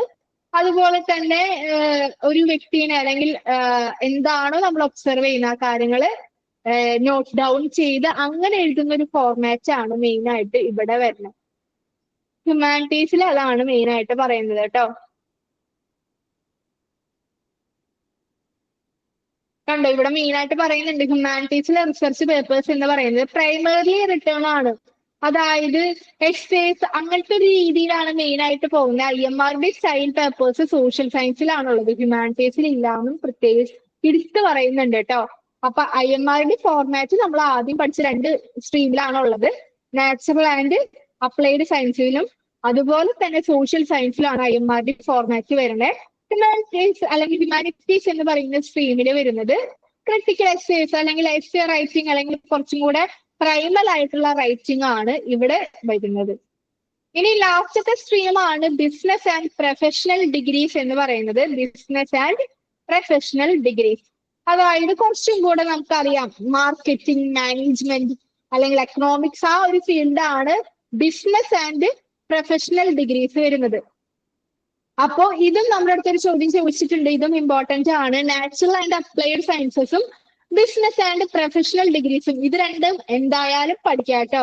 ഈ ഹ്യൂമാനിറ്റീസും സോഷ്യൽ സയൻസും അധികം വന്നിട്ടില്ല, അത് അധികം ഫോക്കസ് ചെയ്തില്ലെങ്കിലും കുഴപ്പമില്ല. പക്ഷെ ബിസിനസ്സും അതുപോലെ തന്നെ നാച്ചുറലും എന്തായാലും പഠിച്ചിട്ട് പോവാം.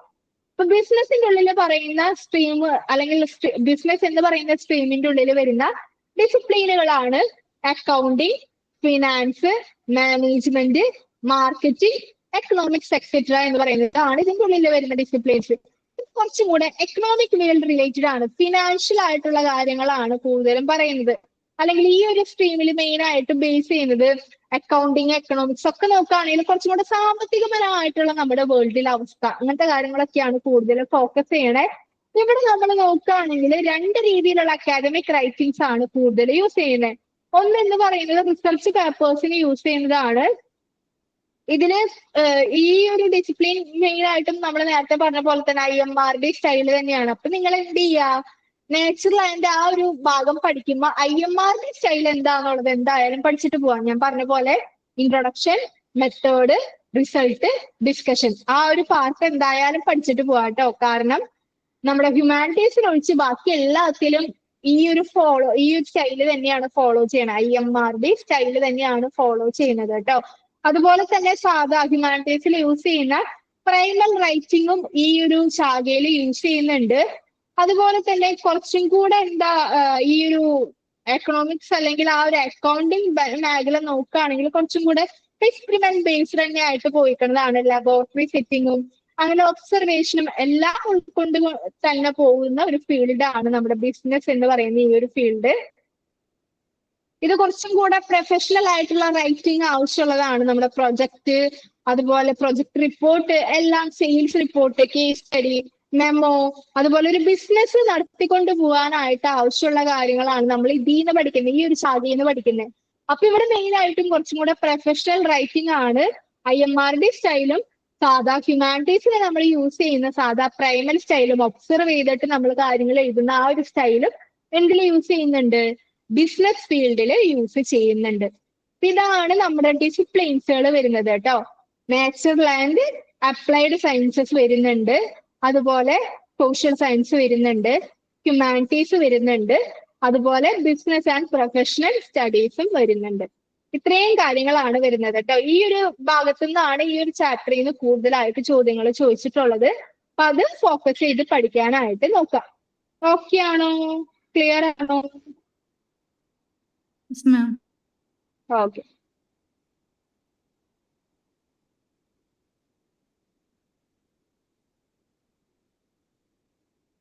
ഈ ഒരു പോർഷനിലൊന്നും ചോദ്യങ്ങൾ ചോദിച്ചിട്ടില്ല കേട്ടോ. ഇതൊക്കെ നിങ്ങൾക്ക് സ്കിപ്പ് ചെയ്യാൻ ധൈര്യമായിട്ട്. ഇതിൽ നിന്നും ഈ അപ്രന്റീസ്ഷിപ്പ് ആ ഒരു ഭാഗമൊന്നും അധികം ചോദിച്ചിട്ടില്ല. ഞാൻ നോക്കിയിട്ടുള്ള ക്വസ്റ്റ്യൻ പേപ്പറിലൊന്നും ഈ ഒരു ഭാഗം ഉണ്ടായിട്ടില്ല കേട്ടോ. നമ്മുടെ ലക്ക് അനുസരിച്ചിരിക്കും.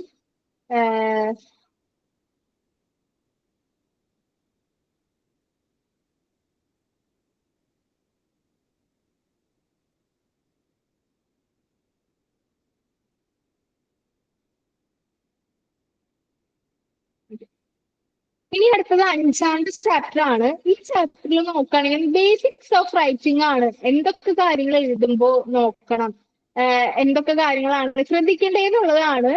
ഇതിൽ എനിക്കറിയില്ല, നിങ്ങൾ ഈ ക്വസ്റ്റ്യൻ പേപ്പർ നോക്കുമ്പോൾ ഇതിൽ നിന്ന് വരുന്നുണ്ടെങ്കിൽ എൻ്റെ അടുത്ത് ചോദിച്ചാൽ മതി. ഞാൻ നോക്കിയിട്ട് ഇതുവരെ ഈ ഒരു ചാപ്റ്ററിൽ നിന്ന് അങ്ങനെ ക്വസ്റ്റ്യൻസ് ഒന്നും ചോദിച്ചു കണ്ടില്ല കേട്ടോ. അതുകൊണ്ട് ഇതിൽ നിന്ന് അങ്ങനെ ക്വസ്റ്റ്യൻസും ഇമ്പോർട്ടന്റ് പോർഷൻസും ഒന്നും ഇല്ല. നിങ്ങൾ ഇനി നോക്കാം, ഇത് കഴിഞ്ഞ് കഴിഞ്ഞിട്ട് നിങ്ങൾ എന്ത് ചെയ്യുക, പ്രീവിയസ് ഇയർ ക്വസ്റ്റ്യൻ പേപ്പേഴ്സ് ഗൂഗിളിൽ പോയിട്ട് ഡൗൺലോഡ് ചെയ്തിട്ട് ഈ ഒരു ചാപ്റ്ററിൽ നിന്ന് ഉണ്ടോന്ന് നോക്കി ഒക്കെ ഉണ്ടെങ്കിൽ ഞാൻ എന്ത് ചെയ്യാം, ഞാൻ നാളെ ക്ലാസ് എടുക്കുമ്പോൾ എന്തായാലും എടുത്തു തരാം കേട്ടോ. ഇപ്പൊ ഞാൻ നോക്കിയിട്ട് ഈ ഒരു 5ാമത്തെ ചാപ്റ്ററിൽ നിന്ന് അധികം ചോദ്യങ്ങളൊന്നും ചോദിച്ചിട്ടില്ല. ഇതിൽ മെയിൻ ആയിട്ട് വരുന്നത് എഴുതുമ്പോൾ നമ്മൾ എന്തൊക്കെ കാര്യങ്ങൾ ബേസിക്സ് ആണ്. എഴുതുമ്പോൾ നമ്മൾ ചെയ്യേണ്ട ബേസിക് ആയിട്ടുള്ള കാര്യങ്ങളാണ് മെയിൻ ആയിട്ട് പറയണേ. ആദ്യം തന്നെ എഴുതുമ്പോൾ ഞാൻ ജസ്റ്റ് ജനറൽ ആയിട്ടൊരു ഔട്ട്ലൈൻ പറയുകയാണെങ്കിൽ എന്തിനു വേണ്ടിയാണ് എഴുതുന്നത് എന്നുള്ളതാണ് നമ്മൾ ആദ്യം കണ്ടുപിടിക്കേണ്ടത്. ആർക്ക് വേണ്ടിയാണ്, നമ്മുടെ റീഡർ ആരാണ്, ആർക്ക് വേണ്ടിയാണ് നമ്മൾ എഴുതുന്നത്, എന്തിനു വേണ്ടിയാണ് എഴുതുന്നത്, അങ്ങനത്തെ കാര്യങ്ങളൊക്കെയാണ് ഈ ഒരു ചാപ്റ്ററിൽ വരണേ. നമ്മുടെ റീഡർ ആരാണെന്നുള്ളത് മനസ്സിലാക്കണം. അതിനനുസരിച്ച് വേണം നമ്മൾ എന്ത് ചെയ്യാൻ, എഴുതാനായിട്ട്. ഇപ്പോ ചിലൊരു നോവൽസ് ബേസ്ഡ് ആയിരിക്കാം, അല്ലെങ്കിൽ ചിലവര് റിസർച്ച് ബേസ്ഡ് ആയിരിക്കാം, ടീച്ചേഴ്സ് സ്റ്റുഡൻസിന് വേണ്ടി എഴുതുന്നതായിരിക്കാം. ആരാണോ നമ്മുടെ ആ എഴുതിയ കാര്യം വായിക്കുന്നത് അവർക്കനുസരിച്ച് വേണം നമ്മൾ എന്ത് ചെയ്യാൻ, നമ്മൾ എഴുതുന്ന കാര്യം സ്ട്രക്ചർ ചെയ്ത് ഉണ്ടാക്കാനായിട്ട്. ആ ഒരു കാര്യം പറയുന്നുണ്ട്. നമ്മൾ എഴുതുന്നത് എന്തിനാണെന്ന് നോക്കുകയാണെങ്കിൽ ഒന്ന് ചിന്തിച്ച കാര്യങ്ങൾ എഴുതാം. അതുപോലെ നമ്മൾ ക്രിയേറ്റ് ചെയ്യാനായിട്ട് കുറെ ഇൻസ്പയറിംഗ് ആയിട്ടുള്ള കാര്യങ്ങൾ ക്രിയേറ്റ് ചെയ്യാനായിട്ട്, പുതിയ പുതിയ കാര്യങ്ങൾ പഠിക്കാനായിട്ടൊക്കെ നമുക്ക് എന്ത് ചെയ്യാം, എഴുതാനായിട്ട് പറ്റും. പിന്നെ റൈറ്റിംഗ് പ്രോസസ്സ് പറയുന്നുണ്ട്. അതിൽ റൈറ്റിംഗ് പ്രോസസ്സിൽ ആദ്യത്തെ പ്രോസസ്സാണ് അണ്ടർസ്റ്റാൻഡിങ് യുവർ റീഡർ എന്ന് പറയുന്നത്. അതായത് നമ്മുടെ വായനക്കാരെ ആദ്യം മനസ്സിലാക്കുക എന്നുള്ളതാണ് വരുന്നത്. അതായത് നമുക്ക് ആർക്ക് വേണ്ടിയാണ് എഴുതുന്നത്, എന്തിനു വേണ്ടിയാണ് എഴുതുന്നത്, ആ വായനക്കാരെ മനസ്സിലാക്കിയിട്ട് അവർക്ക് വേണ്ടിയിട്ടുള്ള കാര്യങ്ങൾ എഴുതുക. 2ാമത്തെ സ്റ്റെപ്പ് ഫൈൻഡിങ് ദ പർപ്പസ് ആണ്. എന്തിനു വേണ്ടിയിട്ടാണ് എഴുതുന്നത്, എന്താണ് ഞാൻ ഉദ്ദേശിക്കുന്ന കണ്ടന്റ് എന്ന് പറയുന്നത്. അതുപോലെ 3ാമത്തെ step starting the writing process ആണ്, എഴുതാനായിട്ട് ആരംഭിക്കുക. പിന്നെ നമ്മൾ നേരത്തെ പറഞ്ഞ പ്രീ റൈറ്റിംഗ് സ്റ്റേജുകൾ വരുന്നുണ്ട്. അതിൻ്റെ ഉള്ളിൽ മൈൻഡ് മാപ്സ് വരുന്നുണ്ട്. നമ്മുടെ ഐഡിയാസ് ഒക്കെ ഒന്ന് വിഷ്വലൈസ് ചെയ്ത് നോക്കി കഴിഞ്ഞു കഴിഞ്ഞാൽ നമുക്ക് കുറച്ചും കൂടെ നന്നായി ക്ലിയർ ആയിട്ട് എഴുതാനായിട്ട് പറ്റും എന്നാ പറയുന്നത്. നമ്മൾ മനസ്സിൽ വിചാരിക്കുന്ന കാര്യം ഒന്ന് വിഷ്വലൈസ് ചെയ്ത് ചിന്തിച്ചു കഴിഞ്ഞു കഴിഞ്ഞാൽ അതിനെന്ത് ചെയ്യാം, ഭയങ്കര ക്ലാരിറ്റിയോടുകൂടെ എഴുതാനായിട്ട് പറ്റും. അതാണ് മൈൻഡ് മാപ്സിൽ പറയുന്നത്. ആസ്കിങ് ക്വസ്റ്റ്യൻസ് ഉണ്ട്, നമ്മൾ എഴുതുന്നത് എന്താണ്, അതിന്റെ കണ്ടന്റും കാര്യങ്ങളൊക്കെ. പിന്നെ സ്റ്റെപ്പ് 4 ഡെവലപ്പിംഗ് ഐഡിയാസ് ആണ്. റിസർച്ചിന് വേണ്ടിയാണോ, എന്ത് കാര്യത്തിന് വേണ്ടിയിട്ടാണ് നമ്മൾ ഈ കാര്യം എഴുതുന്നത്, ഇങ്ങനത്തെ കാര്യങ്ങളൊക്കെ ബേസിക് ആയിട്ടുള്ള നമ്മൾ എന്തിനാണ് എഴുതുന്നതായിട്ടുള്ള റിലേറ്റഡ് ആയിട്ടുള്ള കാര്യങ്ങളാണ് മെയിൻ ആയിട്ട്. ഇത് നിങ്ങൾക്ക് പെട്ടെന്ന് വായിച്ചു കഴിഞ്ഞാൽ മനസ്സിലാവാൻ പറ്റുന്ന ഒരു പോർഷൻ ആണ് കേട്ടോ. ഇതിന് ക്വസ്റ്റ്യൻസ് ഒന്നും ചോദിച്ചിട്ടില്ല. അപ്പൊ ജസ്റ്റ് ഒന്ന് വായിച്ചു വിട്ടാൽ മതി കേട്ടോ. നിങ്ങളൊന്ന് ജസ്റ്റ് നോക്കി വെച്ചാൽ മതി. ഇനി നിങ്ങൾ ക്വസ്റ്റ്യൻ പേപ്പർ നോക്കുമ്പോൾ ഇതിന് ക്വസ്റ്റ്യൻസ് കിട്ടുകയാണെന്നുണ്ടെങ്കിൽ എനിക്കൊന്ന് മെസ്സേജ് അയച്ചിട്ടാൽ മതി കേട്ടോ. ഞാൻ നാളെ പറഞ്ഞുതരാം.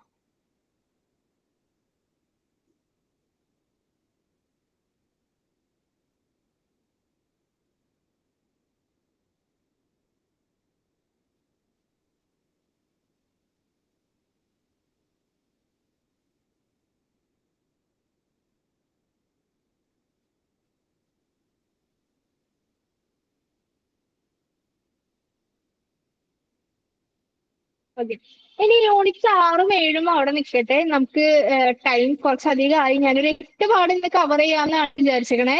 ഇതിലിനി ഏറ്റവും ഇമ്പോർട്ടന്റ് ആയിട്ടുള്ള പാഠം ഞാൻ പറഞ്ഞുതരാം കേട്ടോ. അത് കഴിഞ്ഞിട്ട് 6ഉം 7ഉം എന്ന് പറയുന്ന ഈ പാഠത്തിൽ നിന്ന് വന്നിട്ടുള്ള 2 ചോദ്യം നമുക്ക് നാളെ ഡിസ്കസ് ചെയ്യാം. 8ാമത്തെ ചാപ്റ്റർ ഭയങ്കര ഇമ്പോർട്ടന്റ് ആണ്. ഇപ്പൊ ഞാൻ പറഞ്ഞൊരു 6 വർഷത്തെ പേപ്പർ എടുത്ത് നോക്കുകയാണെങ്കിൽ 6 വർഷത്തിൽ നിന്നും ഒരു 2-3 ചോദ്യം വെച്ച് 8ാമത്തെ ചാപ്റ്ററിന് ചോദിച്ചിട്ടുണ്ട്. അപ്പൊ നിങ്ങൾ ഏത് ചാപ്റ്റർ വിട്ടുപോയാലും 8ാമത്തെ ചാപ്റ്റർ സ്കിപ്പ് ചെയ്യാണ്ടിരിക്കാനായിട്ട് നോക്കാട്ടോ. അതാണ് ഏറ്റവും ഇമ്പോർട്ടന്റ് ആയിട്ടുള്ള പാഠം. 8ാമത്തെ ചാപ്റ്റർ നമുക്ക് നോക്കാം. ബാക്കി 6ഉം 7ഉം നമുക്ക് നാളെ നോക്കാട്ടോ.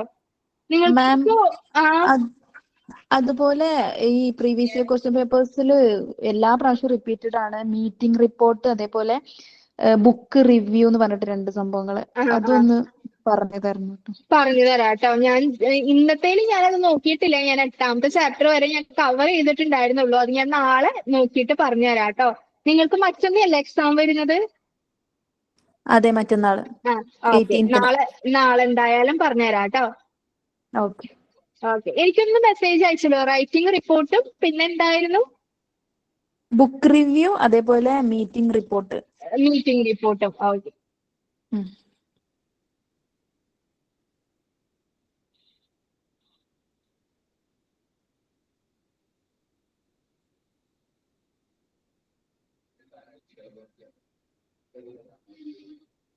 ഓക്കെ, നമ്മുടെ 8ാമത്തെ പാഠം വന്നിട്ടുണ്ട്. ഇതാണ് മെയിൻ ആണ്, എല്ലാ വർഷത്തെ ക്വസ്റ്റ്യൻ പേപ്പറിൽ നിന്നും ചോദിച്ചിട്ടുള്ളതാണ്.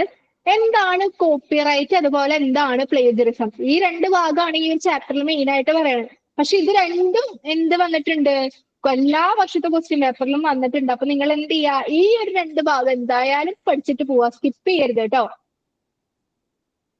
അപ്പൊ ഇതിന് വന്നിട്ടുള്ള ഒരു ക്വസ്റ്റ്യൻ മോഡൽ പറഞ്ഞു തരാം. What is meant by plagiarism in the context of academic writing ചോദിച്ചിട്ടുണ്ട്. അതായത്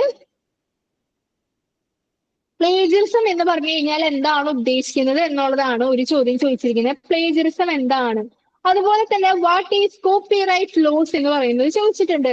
ഇത് അതുപോലെ തന്നെ നമ്മൾ എന്തിനാണ് ഈ ഒരു ലോ അവെയർ ചെയ്തിരിക്കുന്നത് എന്ന് ചോദിച്ചിട്ടുണ്ട്. Why should A author of academic writing aware of such law എന്ന് പറഞ്ഞ് ചോദിച്ചിട്ടുണ്ട്.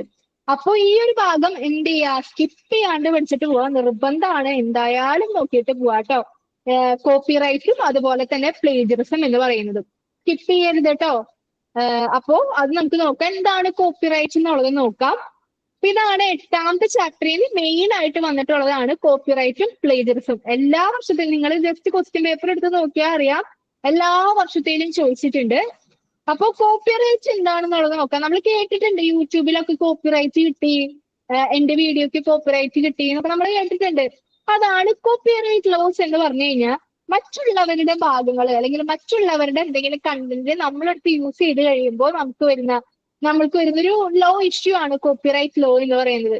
അതായത് ഇപ്പൊ നമുക്കറിയാം മെയിൻ ആയിട്ട് യൂട്യൂബേഴ്സിനൊക്കെ ഈ കോപ്പിറൈറ്റ് ഇഷ്യൂ വരുന്നത് അവർ ഏതെങ്കിലും സിനിമയിലെ പാട്ട് യൂസ് ചെയ്യുമ്പോൾ അല്ലെങ്കിൽ വേറെ എന്തെങ്കിലും സിനിമയിലെ സീൻസ് ഒക്കെ കാണിക്കുമ്പോഴാണ് അവർക്ക് കോപ്പിറൈറ്റ് ഇഷ്യൂ വരുന്നത്.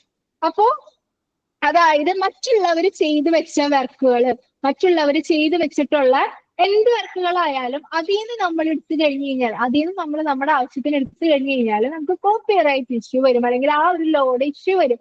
അതാണ് കോപ്പിറൈറ്റ് എന്ന് ഉദ്ദേശിക്കുന്നത്, മെയിൻ ആയിട്ട് ഉദ്ദേശിക്കുന്നത്. നമ്മുടെ ഒറിജിനൽ വർക്കുകൾ പ്രൊട്ടക്ട് ചെയ്യാൻ വേണ്ടിയിട്ട് ഗവൺമെന്റ് കൊണ്ടുവന്നിട്ടുള്ള ലോയാണ് കോപ്പിറൈറ്റ് ലോ എന്ന് പറയുന്നത്.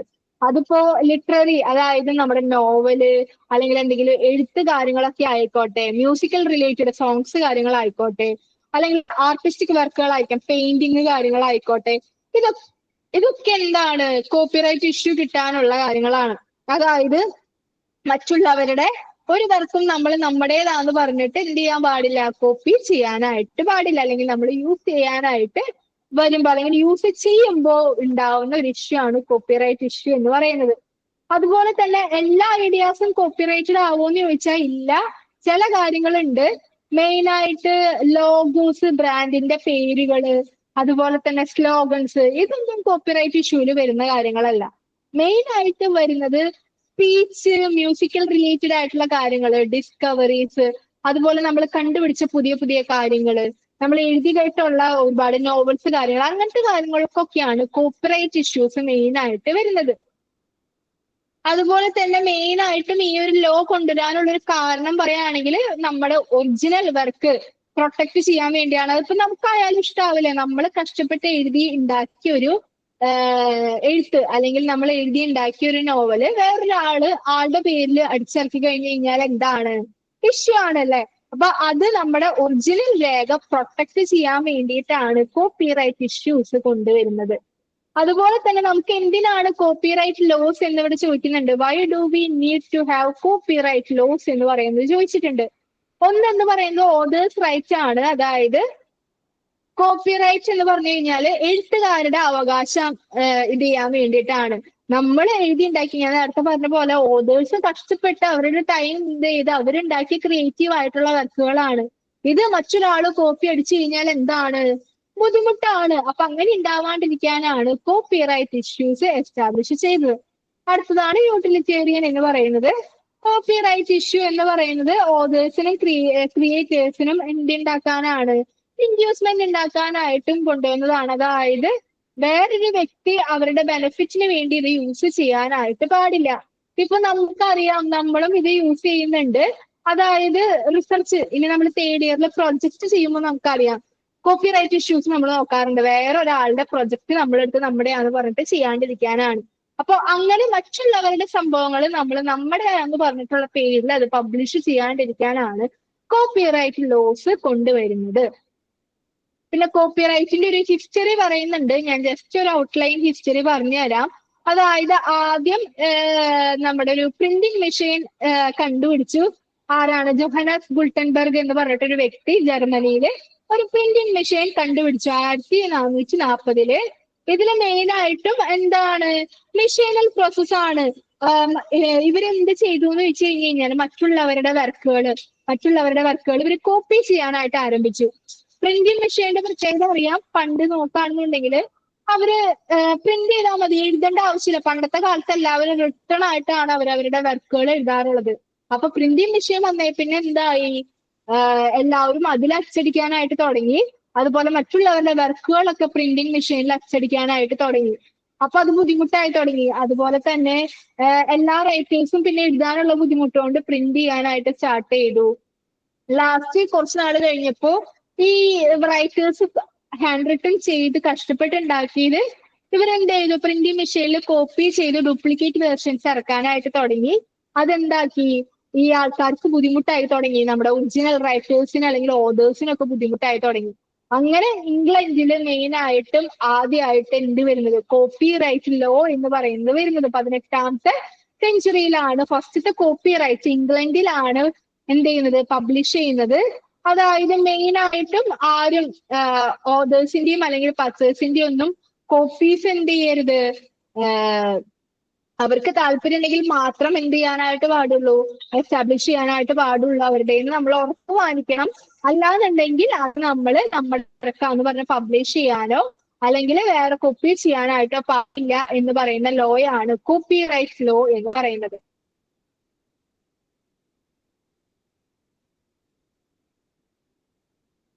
പിന്നെ കോപ്പിറൈറ്റ് ആക്ട് എന്താന്ന് പറയുന്നുണ്ട്. 1911 കോപ്പിറൈറ്റ് ആക്ട് വരുന്നത്.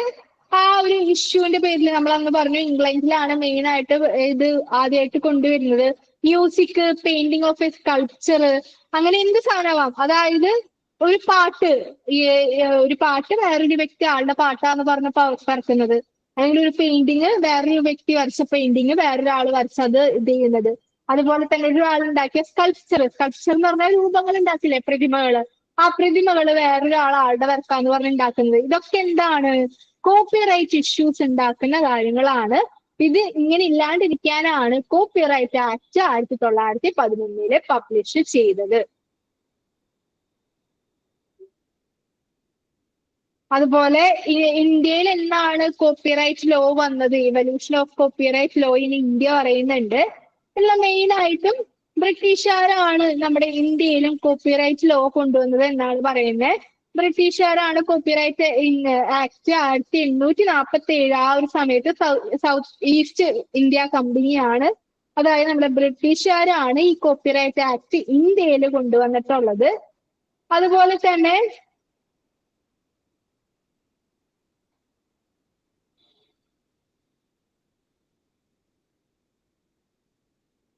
ഓക്കെ, അതായത് കോപ്പിറൈറ്റ് ഇഷ്യൂ ഇല്ലാത്തൊരവസ്ഥ വരുന്നത് എപ്പോഴാന്ന് നോക്കിക്കഴിഞ്ഞാല്, ഇപ്പൊ ഞാനൊരു വർക്ക് എഴുതി, ഞാനൊരു വർക്ക് എഴുതിയിട്ട് ആ വർക്ക് എന്ത് ചെയ്തു, എനിക്ക് കുഴപ്പമില്ല, മറ്റൊരാള് ഈ ഒരു വർക്ക് യൂസ് ചെയ്യുന്നതുകൊണ്ട് എനിക്ക് പ്രശ്നമില്ല എന്നുണ്ടെങ്കിൽ അവിടെ കോപ്പിറൈറ്റ് ഇഷ്യൂ ഉണ്ടാവില്ല. അതേസമയം തന്നെ എനിക്ക് കോപ്പിറൈറ്റ് ഇഷ്യൂ ഉണ്ട്, വേറൊരാൾ എന്റെ വർക്ക് യൂസ് ചെയ്യുന്നത് എനിക്ക് ബുദ്ധിമുട്ടാണ് എന്നുണ്ടെങ്കിൽ അവിടെയാണ് കോപ്പിറൈറ്റ് ലോയുടെ ഒരു ഉപകാരം എന്ന് പറയുന്നത്. അപ്പോ ഇപ്പൊ ഞാൻ മരിച്ചു കഴിഞ്ഞിട്ടും എന്റെ വർക്ക് ഞാൻ കോപ്പിറൈറ്റ് ക്ലെയിം ചെയ്തിട്ടുണ്ട്, എന്റെ വർക്ക് ഞാൻ മരിച്ചാലും ഉപയോഗിക്കാനായിട്ട് പാടില്ല എന്ന് പറഞ്ഞിട്ടുണ്ടെന്നുണ്ടെങ്കിൽ അത് ജീവിതകാലം മുഴുവൻ ഈ കോപ്പിറൈറ്റ് ലോ വെച്ചിട്ട് പ്രൊട്ടക്ട് ചെയ്യാനായിട്ട് പറ്റും. അല്ല, മരിച്ചു കഴിഞ്ഞാൽ മറ്റുള്ളവർ ഉപയോഗിക്കുന്നതിന് എനിക്ക് പ്രശ്നമില്ല എന്നാണെന്നുണ്ടെങ്കിൽ കോപ്പിറൈറ്റ് ലോ അവിടെ കുഴപ്പമുണ്ടാവില്ല. അങ്ങനെയാണ് അതിന്റെ ഒരു സംഭവം വരുന്നത് കേട്ടോ. ഇത്രയും കാര്യമാണ് കോപ്പിറൈറ്റ് എന്താണ്, അതിന്റെ ലോയും കാര്യങ്ങളും ഒക്കെ നിങ്ങൾ നോക്കുക. ഇനി അടുത്തത് നമ്മൾ നോക്കുന്നത് പ്ലേജറിസം ആണ് കേട്ടോ.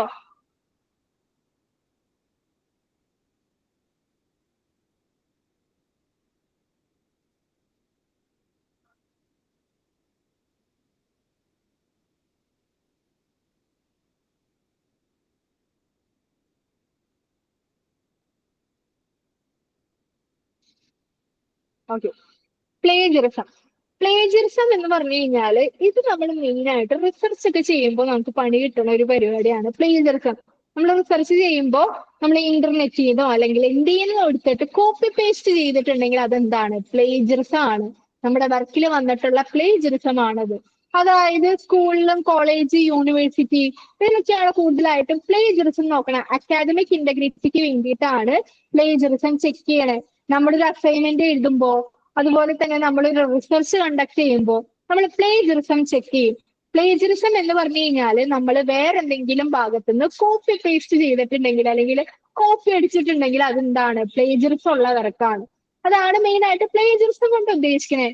ഇവിടെ പറയുന്നുണ്ട് submitting someone else work as your own. മറ്റുള്ള ഒരു വ്യക്തിയുടെ വർക്ക് ഞാൻ എന്റെ വർക്കാന്ന് പറഞ്ഞ് സബ്മിറ്റ് ചെയ്യുന്നത്. അതുപോലെ copying words or ideas from someone else without giving due credit. മറ്റുള്ളവരുടെ വേർഡ്സുകൾ, മറ്റുള്ളവരുടെ ഐഡിയാസ് ഞാൻ എന്തിയാന്ന് പറഞ്ഞ് പബ്ലിഷ് ചെയ്യുന്നത്. അല്ലെങ്കിൽ വേറൊരാളുടെ കോട്ടുകൾ യൂസ് ചെയ്യുന്നത്. അതുപോലെ തന്നെ വേർഡ്സുകൾ കോപ്പി ചെയ്യുക, സെന്റൻസ് സ്ട്രക്ചർ ഒക്കെ കോപ്പി ചെയ്യുക, ഇങ്ങനത്തെ കാര്യങ്ങളൊക്കെ എന്താണ്, പ്ലേജറിസം ഉള്ളതാണ്. നമ്മൾ റിസർച്ച് ചെയ്യുമ്പോൾ നമ്മൾ പ്ലേജറിസം ചെക്ക് ചെയ്യും. നമ്മുടെ ടീച്ചേഴ്സ് എത്രത്തോളം നമ്മൾ ഇന്റർനെറ്റിൽ നിന്ന് നോക്കി കോപ്പി പേസ്റ്റ് ചെയ്തിട്ടാണ് നമ്മുടെ വർക്ക് ചെയ്തിട്ടുള്ളത് എന്നുള്ളത്. അപ്പോ അങ്ങനെ നമ്മൾ ചെയ്തിട്ടുണ്ടെങ്കിൽ മറ്റുള്ളവരുടെ കോട്ട് ആയിക്കോട്ടെ, വർക്ക് ആയിക്കോട്ടെ, അല്ലെങ്കിൽ അവരുടെ സെന്റൻസ് ആയിക്കോട്ടെ, എന്തായാലും നമ്മൾ കോപ്പി പേസ്റ്റ് ചെയ്തിട്ടുണ്ടെങ്കിൽ ആ വർക്ക് എന്താണ്, പ്ലേജറിസം ഉള്ള വർക്കാണ്. പ്ലേജറിസം ചെയ്യുമ്പോൾ നമ്മൾ എന്താണ്, നമ്മുടെ ഒറിജിനൽ ഐഡിയാസ് ആണ് അവിടെ മുന്നിൽ പോണത്. നമുക്കൊരു ഐഡിയാസ്, നമ്മുടെ ക്രിയേറ്റീവ് തിങ്കിങ്ങും നമ്മുടെ എബിലിറ്റീസും എന്താവുന്നില്ല, ഡെവലപ്പ് ആവുന്നില്ല. നമ്മുടെയൊക്കെ മരവിച്ച് പോകും. നമ്മളെപ്പോഴും ഇന്റർനെറ്റ് യൂസ് ചെയ്ത് എല്ലാത്തിനെയും ആശ്രയിക്കുന്നത് എന്തിനാണ്, ഈ ഒരു ഇന്റർനെറ്റ് അല്ലെങ്കിൽ ഗൂഗിള്, വിക്കിപീഡിയ എന്നൊക്കെ പറഞ്ഞിട്ടാ പോണേ. നമ്മൾ എന്ത് കാര്യം ഉണ്ടെങ്കിലും അതിനാണ്. അല്ലാണ്ട് നമ്മൾ സ്വയം ചിന്തിച്ച് എഴുതാനായിട്ട് നോക്കുന്നത് നമ്മുടെ ആ ഒരു കേപ്പബിലിറ്റിനെയാണ് പ്ലേജറിസം എന്ന് പറയുന്ന സംഭവം നശിപ്പിച്ച് കളയുന്നത്. അതുകൊണ്ടാണ് പ്ലേജറിസം ഇപ്പൊ എല്ലാവർക്കും ചെക്ക് ചെയ്യുന്നത്. നമ്മുടെ ഓൺ ഐഡിയാസിൽ നിന്ന് എഴുതാനായിട്ടും കാര്യങ്ങൾക്കും വേണ്ടിയിട്ടാണ് പ്ലേജറിസം നമ്മൾ ചെക്ക് ചെയ്യുന്നത്. അതുപോലെ തന്നെ പ്ലേജറിസം രണ്ട് രീതിയിലുണ്ട്. എപ്പോഴും ഇന്റൻഷണൽ ആവണം എന്നില്ല, മനഃപൂർവ്വം ചെയ്യണം എന്നില്ല. അല്ലാണ്ട് അതായത് അബദ്ധത്തിലും വേണമെങ്കിൽ നമുക്ക് എന്ത് ചെയ്യാം, അൺഇന്റൻഷണൽ ആയിട്ടും പ്ലേജറിസം വരാം. ഇത് ഏതൊക്കെയാണെന്നുള്ളതാണ് പറയുന്നത് കേട്ടോ. ആക്സിഡന്റൽ ആയിട്ട് നമുക്ക് വേണമെങ്കിൽ പ്ലേജറിസം വരാം. This may be due to lack of knowledge about what constitute plagiarism. അതായത് ആക്സിഡന്റൽ എന്ന് പറഞ്ഞു കഴിഞ്ഞാൽ നമുക്കറിയില്ല എന്താണ് പ്ലേജറിസം. നമ്മൾ മറ്റൊരാളുടെ വർക്ക് എടുത്ത് യൂസ് ചെയ്ത് കഴിഞ്ഞാൽ അത് പ്ലേജറിസം ആണ്, അത് തെറ്റാണെന്നുള്ളത് അറിയാത്ത ആ ഒരു നോളജ് അതുകൊണ്ട് ചിലപ്പോൾ പ്ലേജറിസം സംഭവിക്കാം. അൺഇന്റൻഷണൽ ആയിട്ട് വരാം. അതായത് നമുക്ക് ഒരുപാട് നോളജ് ഉണ്ട്, ഗൂഗിളിലൊക്കെ സെർച്ച് ചെയ്ത് കഴിഞ്ഞാൽ കുറേ നമുക്ക് കിട്ടുന്നത് നമുക്കറിയാം. ഭയങ്കര ഇൻഫോർമേഷൻ എന്ന് പറയുന്നത് ഭയങ്കര വാസ്റ്റ് ആണ്, ഒരുപാട് സോഴ്സുകൾ ഉണ്ട്. അപ്പൊ അതുകൊണ്ട് അൺനോയിങ്ങിലായിട്ട് നമുക്ക് അറിയില്ല ഇങ്ങനെ ചെയ്താൽ തെറ്റാണ്, അല്ലെങ്കിൽ നമ്മൾ മനഃപൂർവ്വം ഇത് അങ്ങനെ തന്നെ ചെയ്യണം എന്നല്ല. നമ്മൾ നമ്മുടെ ജസ്റ്റ് വർക്കിലൊന്ന് കുറച്ച് ഐഡിയാസ് ഒക്കെ കൂട്ടാൻ വേണ്ടിയിട്ട് നമ്മൾ ചെയ്യുന്ന അൺഇന്റൻഷണൽ ആയിട്ട് വേണമെങ്കിൽ വരാം. അതുപോലെ ഇന്റൻഷണൽ ആയിട്ട് വരാം, അതായത് മനഃപൂർവ്വം ചെയ്യാം. അതായത് മറ്റുള്ളവരുടെ വർക്ക് അങ്ങനെ തന്നെ കോപ്പി അടിച്ച് വെക്കാം. അതെന്താണ്, ഇന്റൻഷണൽ ആണ്, മനഃപൂർവ്വം ചെയ്യുന്നതാണ്. അതുപോലെ സെൽഫ് പ്ലേജറിസം ഉണ്ട്.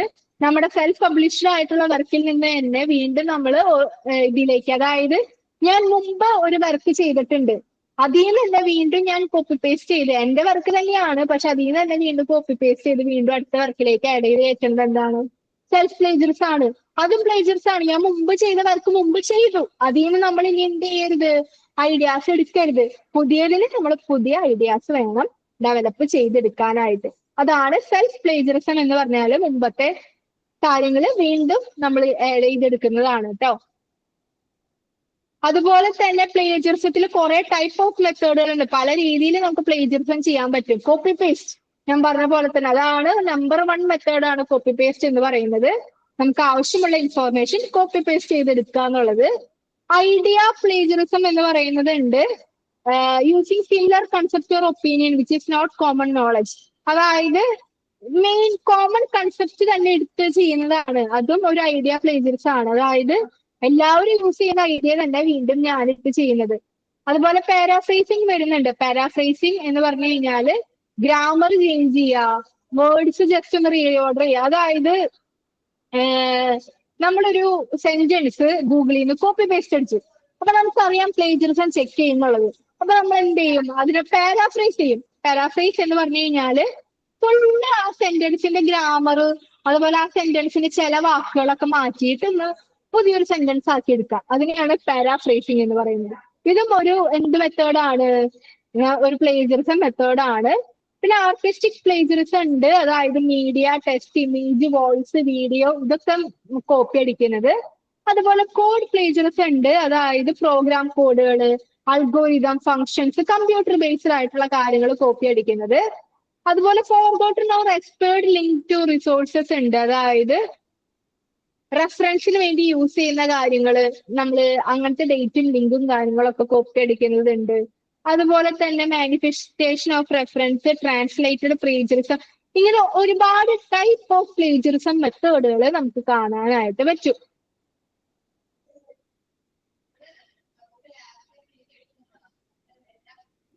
അതുപോലെ ട്രാൻസ്ലേറ്റഡ് പ്ലേജറിസം എന്ന് പറഞ്ഞു കഴിഞ്ഞാല് വേറൊരു ലാംഗ്വേജിൽ നിന്ന് കാര്യങ്ങൾ എടുത്തിട്ട് ട്രാൻസ്ലേറ്റ് ചെയ്ത് പ്ലേജറിസം ചെയ്യുന്നത്.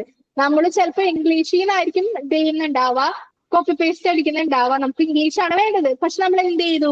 മലയാളം ലാംഗ്വേജിൽ പോയിട്ട് അതിനെ ട്രാൻസ്ലേറ്റ് ചെയ്തിട്ട് പ്ലേജറിസം ചെയ്യുന്നത്. അങ്ങനെയും എന്തുണ്ട്? പ്ലേജറിസത്തിന് മെത്തേഡുകൾ ഉണ്ട്. അതാണ് പ്ലേജറിസം എന്ന് പറയുന്നത് കേട്ടോ. ഇത് ഓക്കെയാണോ? കോപ്പിറൈറ്റ് എന്താണ്, പ്ലേജറിസം എന്താണെന്നുള്ളത് ഓക്കെയാണ്, ക്ലിയർ ആണോ? ഓക്കെ. അപ്പോ ഈ ഒരു 2 കാര്യം നിങ്ങൾ എന്തായാലും പഠിക്കാത്ത 8ാമത്തെ ചാപ്റ്റർ അത്രയും ഇമ്പോർട്ടന്റ് ആണ്. കോപ്പിറൈറ്റും പ്ലേജറിസും എന്തായാലും പഠിച്ചിട്ട് പോവാ.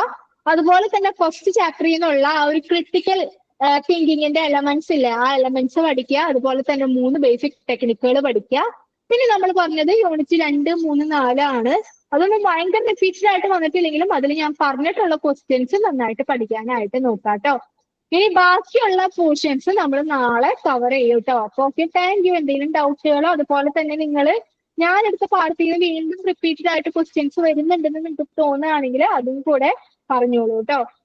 Okay, thank you. Thank you, ma'am. Thank you. Ma'am ആ